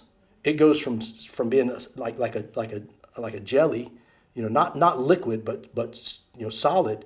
Then it turns into a liquid, and then that tape shrinks and it pushes out the excess resin and leaves those little grooves, and that's how we compact the G2s and the Magnums. And as long as the person rolling the tubes knows what they're doing, you get a really consistent rate of compaction. You get very consistent wall thickness. You don't get voids. You don't get gaps. You don't get pitting. You don't get air pockets, or worse yet, bulges. Very consistent tubing, because that wrapper is wrapping, in a 1-inch stretch, it's overlapped like 6 layers. And when that gets heated, that wrapping film shrinks, and it puts a lot of force on the composites, on the resin and on the fibers, and it compacts it, both for the G2 and the Magnum. Now, what is important to talk about as a transition, let's talk about the lamination schedule. It's not a romantic topic, but it's really, really, really important, because there is a fair amount of misinformation circulating in the push-pull marketplace about how stiff a push-pull is. And there are very scientific ways to establish and to benchmark stiffness. Push-pull guys don't use those methods. It's all subjective and anecdotal and word salad. But I'm going to leave you with first principles. And here's the first principles of how to make here's how to make the stiffest push-pull. And I'll let the audience judge and interpret what I'm about to say with what's being propagated into the marketplace. Now, for many, many years, we have used pre-preg uni. Pre-preg uni is slang. Let me back up. Pre-impregnated carbon fiber unidirectional is what now you see why we say pre-preg uni. It's a lot less word salad, but pre-impregnated unidirectional carbon fiber is what the stiffest push poles are always made out of. If the push pole in question is not made with pre-impregnated epoxy unidirectional fibers, it cannot be as stiff as a push pole that is made with all unidirectional pre-impregnated epoxy carbon fiber. Okay, Joe, what the hell does all of that mean? All right, let me show you. This is a strand of 12K uni carbon fiber. I use a lot of this. This isn't exactly what's used in the push poles, but I don't have pre-impregnated epoxy carbon fiber. Uni carbon fiber has to be kept in a freezer. It's not stable at room temperature. It has to be frozen, because if it's not frozen, the epoxy will slowly start to cure, and it just turns into a giant bundle of goop. It's ruined. That's a whole nother story. We'll talk about that later. So why is this type of carbon fiber better or more important than what everybody's used to seeing when they hear carbon fiber, right? When you go and you see a race car part, or a motorcycle part, or an airplane part, or a spoiler part, or some part that's, quote, carbon fiber, not a push pole, this is what it looks like.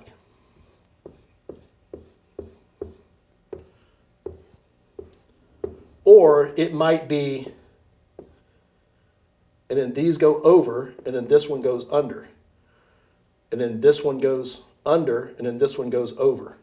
So within the context of carbon fiber, there are a plethora, there's an abundance of different types of weave. The weave pertains to the reinforcement side of the lamination schedule. What is the physical fibers? How are they oriented? This is really important, really, really important. In order for you to get the maximum stiffness at the lowest weight, you want the fibers running down the outside. You want them running down the outside of the tube like this. Okay, can you see that? You want them running down the outside of the tube. You want them, the long straight fibers, as far from the center as possible. Now, Joe, why is that important? Well, the reason why carbon fiber is so famous is because its strength is in the tension, in how it's pulled. It's not very strong. Look, it's not strong pushing. There's nothing there. It's about the tension. It's about the pulling, right? Can you see that? Can you see how straight that is? Now watch when I push. There's nothing there. It's all in the pull. Okay, Joe, now why is that important? Well, you want those fibers as straight and tight as possible when they're in their zero state or their normal relaxed state. The second you take a push pole and you push on it, the fastest way to the death of a push pole is for that push pole to arc, for that push pole to bend. Interestingly enough, there is a theory, a push pole, old school push pole theory out there of, yeah, I like to load my pole and let it advance me. All that means is, it's like the same theory behind a bow. You're putting a load, you're putting a kinetic load onto the tube and the fibers, and then you're letting it release. The pole wants to be straight. In its natural state, a push pole wants to be straight. Always wants to be straight. And as soon as you make it not straight, it wants to be straight. The fastest way to break a push pole is to take it beyond its tolerance for being straight. Any perpendicular force or over radiusing, radius is a fancy word for bending, any push pole is a surefire way to break it. And the reason why the stiff, the more popular, the absolute lightest, stiffest push poles are only made out of uni is because of the lamination schedule allows the majority of the fibers, 50, 60% of the fibers, to run down the outside. You can't see it here because they're all epoxied together with the pre-preg once it's cured, right? But this is, they literally run like this all the way around, right? So no matter which side of this pole gets a load or gets bent, the same fibers are there to make it go back straight. That's about 50 to 60% of the lamination schedule. Lamination schedule just means all the stuff that's put inside of the pole to make it whole. Now, if you made the whole push pole with only uni going down the outside, the second I did this, second I had any kind of compression against the tube, or what we call hoop strength, it'll collapse. Absolutely collapses. So how do we prevent that? Using pre-impregnated uni carbon fiber. Well, the way we prevent that is we take, this is called toe, the carbon fiber in a 6K toe, and the toe gets wrapped on the mandrel first. So inside of the push pole, up against the mandrel, the uni is wrapped like that. And that's what gives it hoop strength. That's what stops the push pole from crushing, and that stops the push pole or mitigates the push pole. Remember we talked about when we bend the push pole, it wants to oval instead of be round? That's the hoop strength. So there's a percentage of the carbon fiber in the best push poles. The inside layer, 30, 40, 50%, is uni wrapped systematically around the mandrel to give it hoop strength and to give it strength against ovaling, right? Because it wants to go this way and this wants to go in. And its natural state is to go back around where everything is equal. Here's where it gets funny in the marketplace. There are push poles out there that are not manufactured with uni. Why is that a problem? Well, you can see here, when I pull on this, there is zero flex, zero. The second that uni that's on the outside of your push pole experiences a load, it's tight. When you build a push pole using woven carbon fiber is a different animal. Woven is when you've got a bunch of these going in different directions. So if you were to look down the fibers, this is what you would see. A fiber, a fiber, a fiber, and then you would see this, right? Now, here's the problem. If you're pulling this way and you're pulling this way, these fibers that are weaving in and out and up and down on the outside of the push pole, they've got a long way to go before they get stiff. All of this slack, the slack from here to here and the slack from here to here has to be pulled out. So it's not going to be as stiff. It's very simple. If you can see any woven element to the texture of a push pole, that push pole is not as stiff as a push pole that's made with uni. I don't care who you are. I don't care where it's made. I don't care if it was rubbed in magic unicorn dust. Any push pole that's made out of a woven fabric will not, cannot, and will never have the same degree of stiffness as a push pole that's made out of unidirectional pre-preg carbon fiber. It just can't happen because that woven material on the outside has all of this slack built into it. Now, what it is good for is it's cheap to make because they don't have to worry about a lamination schedule where half the inside layer is wrapped around the mandrel and then the outside layer is wrapped down the mandrel. They just lay the mandrel on the table and they just roll it twice the thickness as we would on the inside layer with uni or on the outside layer with uni, and they just roll it like a big cigarette. And the problem with that is the average person walking the street doesn't know the difference. And then you hear all this hyperbole in the marketplace that, oh, push pole X, Y, and Z is so much stiffer, it's so much stiffer, it's so much better. But then you look at it and you look at what it's made from, and it can't be. It's physically impossible.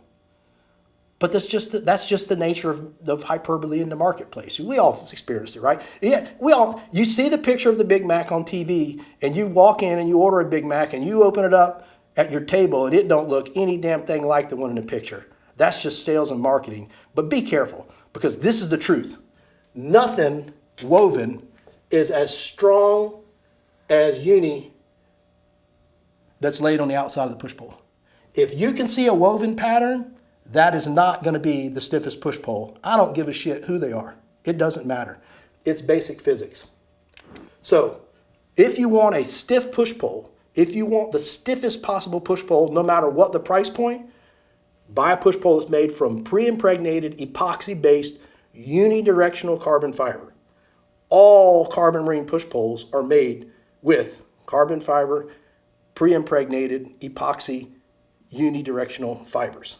We put half the lamination schedule on the inside to give it hoop strength and the other half on the outside to give it stiffness.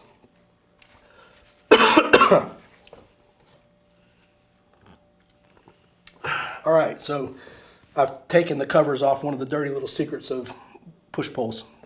And there are some out there that are heavily marketed as the stiffest push pole available, and they're made with a woven fabric, and that's just not true. It's just not accurate. All right, so we've talked about how they're made, why they look different, why they have different textures. Let's now transition to what are some of the pitfalls of push poles? How do push poles get broken? What are some of the most common ways? You just spent $1,500 or $1,600 on a push pole, and you don't want it to be broken. Well, let's start with how they're broken, and then we'll go into why those events break them. Number one, absolute number one, most common, most popular way to break a push pole.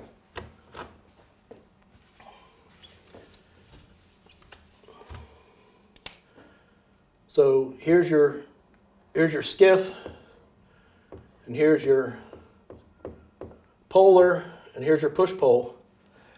Number one way push poles get broken, here's bottom, here's the fish. Well, he's looking over here. The wind's blowing the boat this way.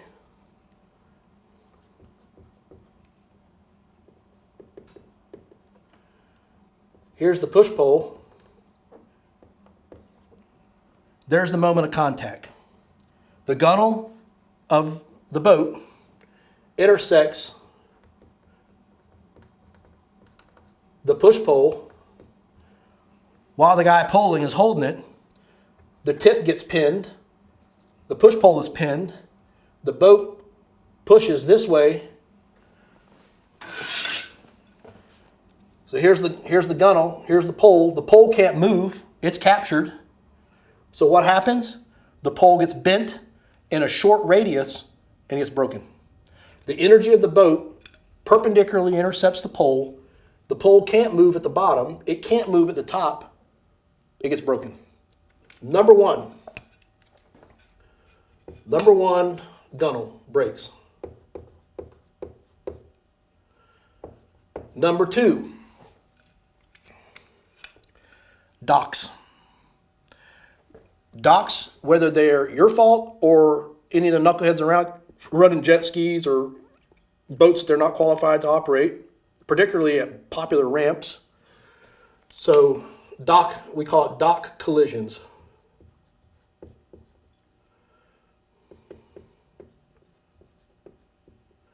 Dock issues is probably a better way to put it. Because it could be crazy people. It could be, I try to never dock on the same side as my push pole, because we all know the docks float and the boat rocks, and the pole can get turned and caught under the dock, and then when it lifts and the dock comes down, it'll snap it at the transom, or it'll snap it at the bow.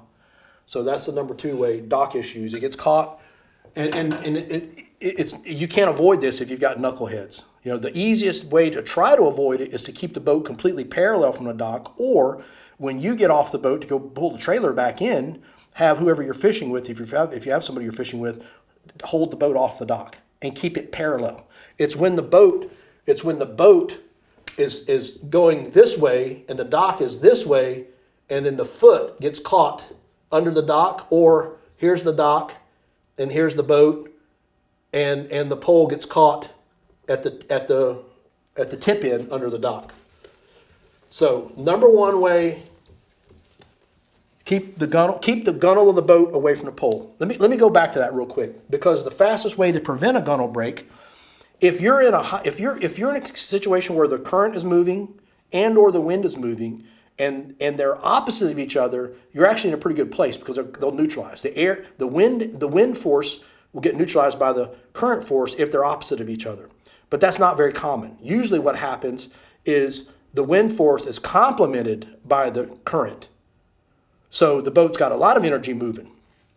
The easiest way to avoid a gunnel break, if you're studying a school of fish or a particular fish while your angler is making his shot, and you're trying to adjust the attitude of the boat so that you put him in his best cast forward, it might be his forward cast, it might be his back cast, each guy's different, but the second you make an adjustment, lift the pole up. Get it out of harm's way. The pole can't get broken if the pole isn't touching the bottom. It's not captured. Keep it away from trim tabs. When I say gunnel break, that pertains to trim tabs, getting caught on the skeg of the motor, anywhere where the boat's intercepting the pole, because the poler, the guy controlling the boat with the push pole, has lost mental cognition of where the pole is relative to the boat. So as a good rule of thumb, I try to keep the push pole at least a foot away from the boat and make sharp, abrupt adjustments and get the pole back up off the bottom so the pole doesn't get pinned. Dock issues, the easiest way to avoid dock issues is to have whoever you're fishing with hold the boat off of the dock, pull up to the dock on the opposite side of where the push pole is. If you've got a really, really, really long push pole on a shorter boat, say a 24-foot push pole in a 16-foot boat, not something I would advocate, but I know people that do that for tarpon season, put a safety flag on the pole. Because you got people of all flavors running these docks with jet skis, with the boat that they like. Dude, I've seen it all. I've seen people that they're not even qualified to have a boat out there running a big boat, and they don't know what the hell they're doing, and they will break your push pole and they won't even know what happened, and damn sure won't offer to pay for it or replace it. So think of that. That's the single biggest. That's the single biggest challenge at docking. Is there's so many different nuances. You just got to be vigilant and stay alert. Ironically, the third most common are runovers. It's happened to me. I'm here at the office filming this, and our compound at the office is gated. So we've got multiple buildings and it's gated. And for whatever reason, I made a delivery run. I came back on a Saturday. I couldn't deliver one of the poles. I don't remember what happened, why I couldn't deliver it.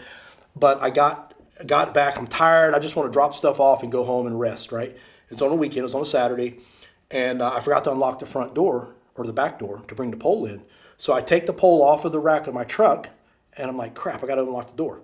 So I set it down behind my truck, really close to my building, and I walked through the front door. And before I could get through the front door, the front gate was open because I just pulled through. Before I could get through the front door to open the back door to bring the pole in, my mailman was delivering mail on Saturday. And he's like, I'm going to do Joe a favor. And he pulls in to pull up to my mailbox, which is connected to the building. He's not looking for the 20-foot push pole laying on the asphalt in front of the mailbox. And he pulls up and he runs over a $700-800 push pole and crushes it all to shit because he didn't even know it was there. So this happens a lot. I just fixed a pole last week. Fella laid it down in his yard for his wife to, he laid it down to wash his boat, and his wife pulled up and run over it, crushed it. Do not lay your push poles flat. I call them lay downs. Never, ever, ever lay your push pole flat unless it's on the gunnel of your boat. If you have to store it in your yard off of your boat, put it so that the foot or the tip is at least eye level high. So your general field of view is right here, right? It's not down here. It's not the average person, right? The average person. So never lay your push pole flat. Ever, ever, ever lay it flat. Fourth, car washes.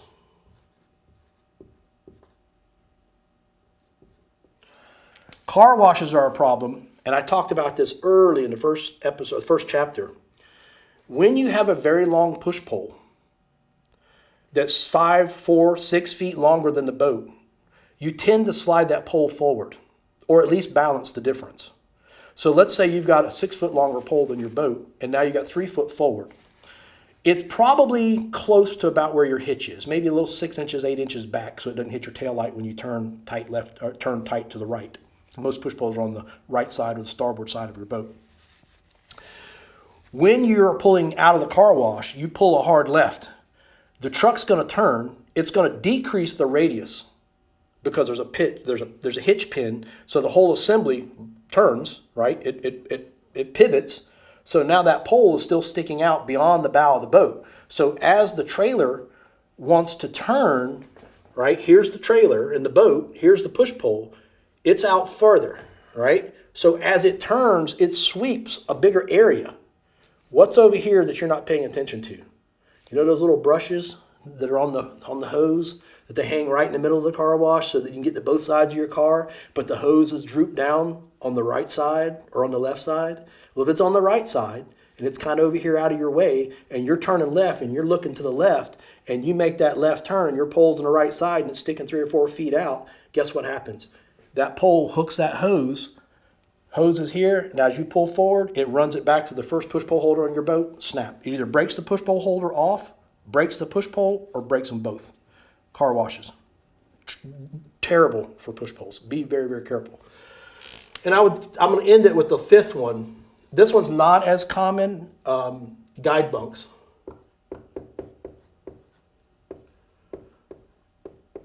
Guide bunks are the little side bunks on like, I have a Rambling trailer, and they stick up, right? So if you have a longer pole and you have a low freeboard skiff, meaning it's not very tall, as that boat is coming off of the trailer, that pole is going to also dip, and the foot tends to be 6 inches wide, so 3 inches of that foot is going to hang down, and it will hit that guide bunk, and it'll force the pole up. It'll either knock the pole out of the holders, or it's going to snap the pole as it hits, because it all happens so fast. But those are the 5 biggest, most common ways that push poles. There is one more. I gotta talk about this one. It's not as common anymore, but it is a dominant.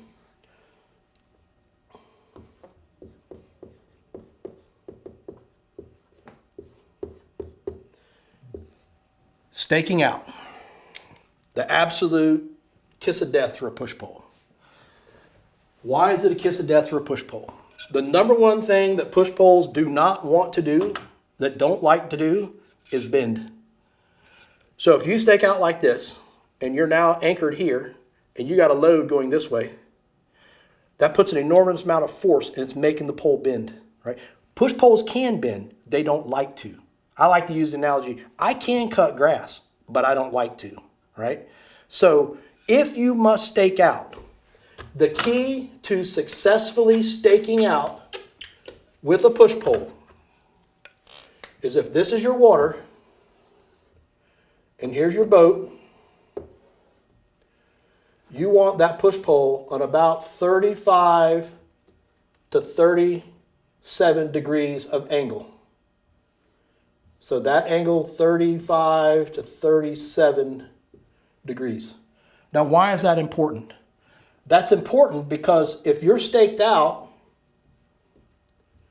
and this is your poling platform, and here's what you're tied to, as the wind or the energy pulls against it, because when you stake out, you always want to stake out with the wind at the back, so it's pulling straight, or the current is pushing you.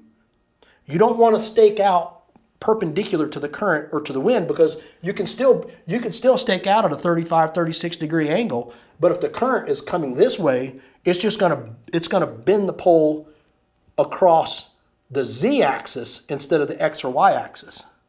Excuse me, it's going to bend it across the x or y-axis instead of across the z-axis.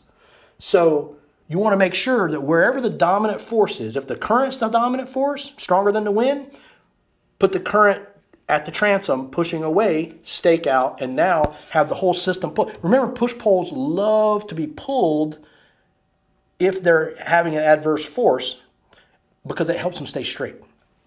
And by you staking out at a 35 to 37 degree angle, this pole will dislodge before it gets bent down enough to break it.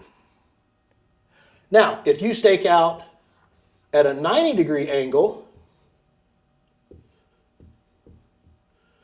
right, and the force is like this, it's going to break right there. It's going to break in the heart of the radius, or down here, right where it goes into the ground, because the ground's not going to move, and the top half of the pole is going to rotate, and it's going to snap it where it hits the harder, denser bottom. Anything greater than a 35 or 36 degree angle, you will break your push pole. If you stake out at a 35 to 36 degree angle and something goes wrong, most likely, 99 out of 100, it's just going to pull the push pole. It's going to develop so much energy that the energy is going to pull up the pole, and it's just going to pull it off of the bottom. So all that's going to happen is you're just going to lose your position, but you're still going to have your push pole. If you stake out at 90 degrees or at 80 degrees or at 70 degrees, it can still get enough force to break the pole. So you're going to lose your position and have a broken push pole, and more than likely unable to find the piece that's stuck in the mud, which is very expensive.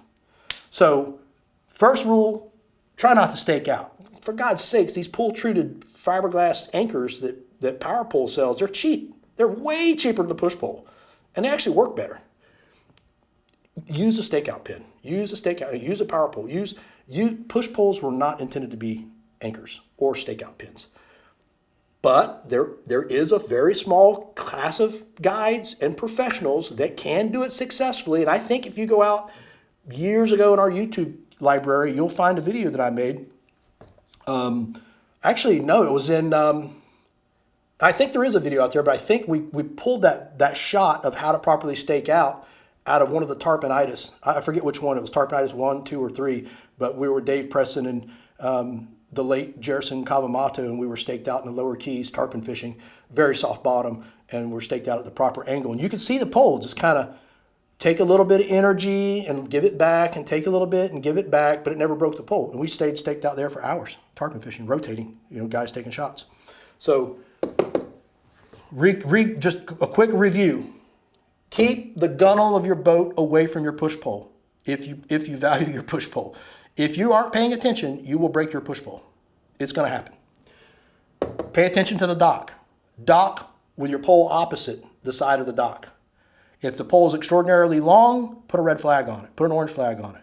If you're fishing with somebody else, have them stand the boat off and give them the direct information. Do not let anything hit the push pole. Because believe it or not, they're thinking about something else, or texting their girlfriend, answering the phone, whatever. Task them with keeping the pole away from touching anything. It's very important. Lay downs. Never, ever, ever, ever lay a pole down. Always store it with one end at least eyesight high. When I deliver push poles to people and they meet me in their yard, I will always find a shrub or a tree or something, and I'll leave it on the bias where the foot or the tip is at eye level. Always. Pay attention to the car washes. If there's a hose in the car wash, get out and move it out of the way.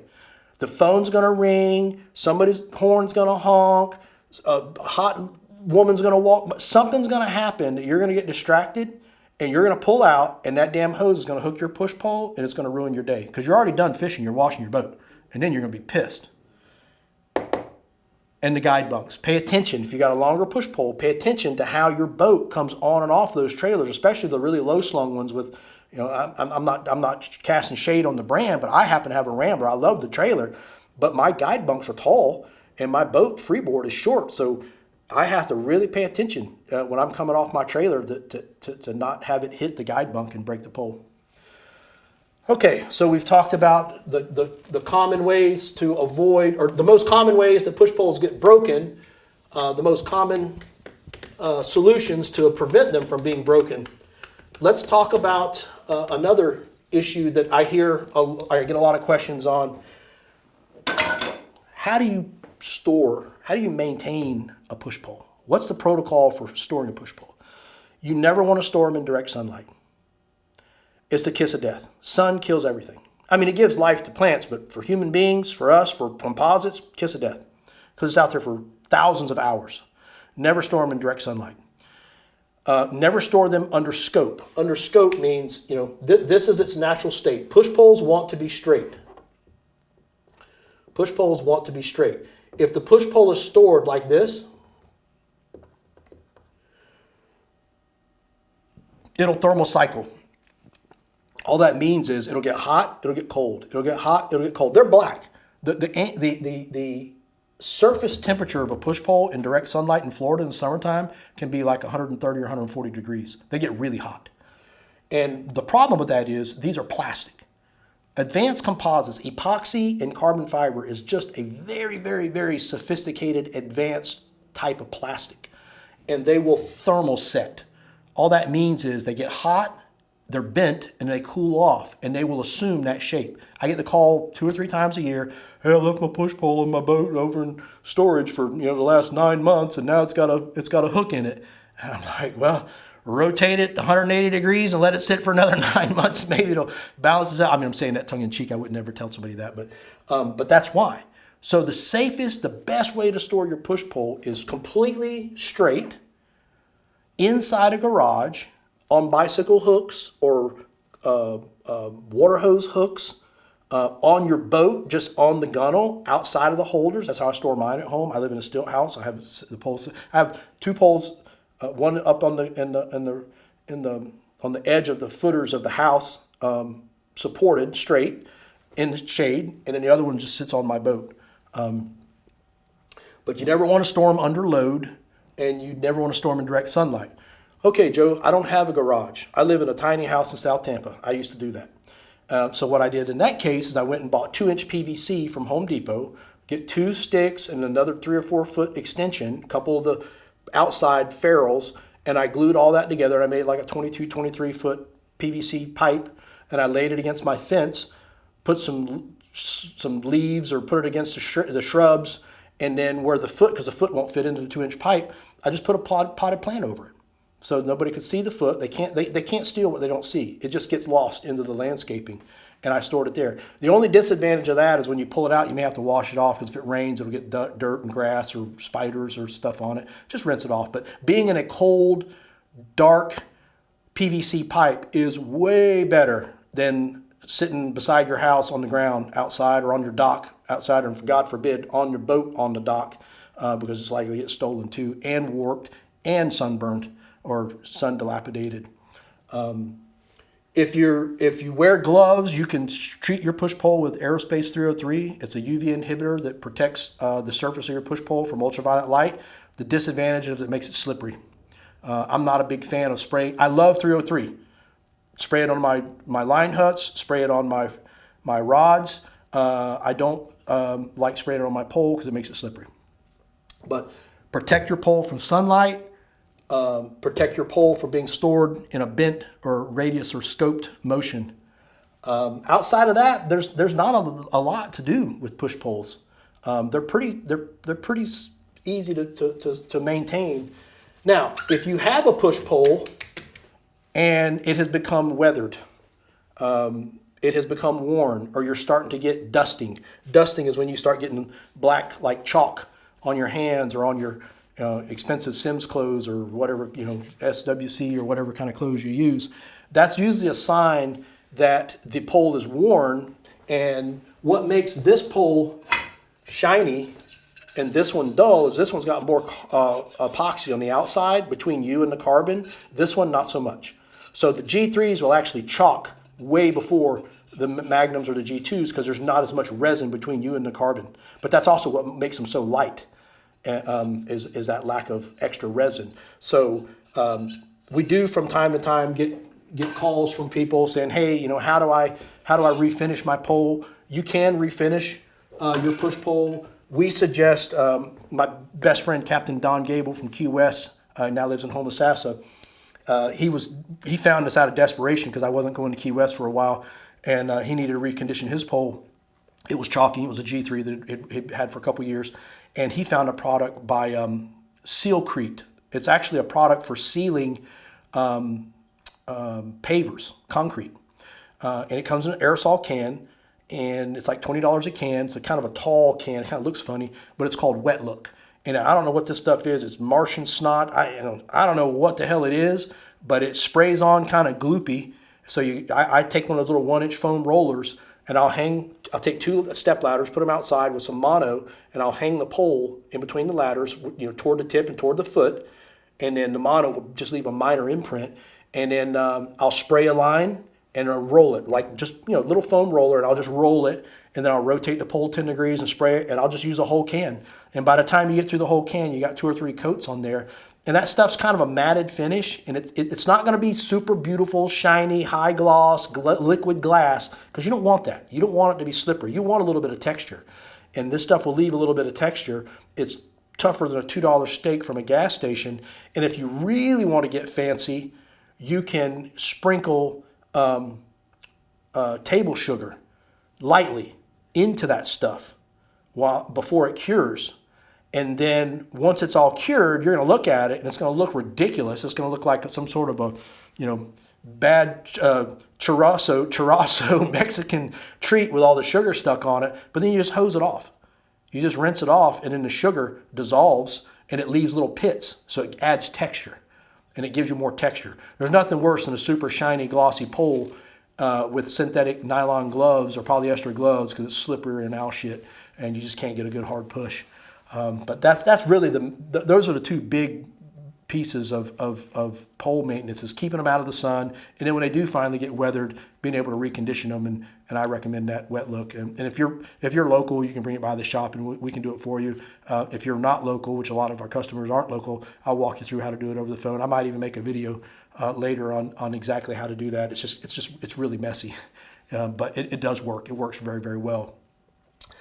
I think that probably wraps it up as a broad and deep review of push polls. The summary takeaway of this conversation, of this video, is there's no perfect push pull. It's just like clothing, it's like shoes. There's a push pull for your unique set of circumstances. And if whomever you're using to buy a push pull, or whichever brand you favor, if they don't have the ability or the time to get on the phone and walk you through the nuances of how to make the correct selection, that's on you.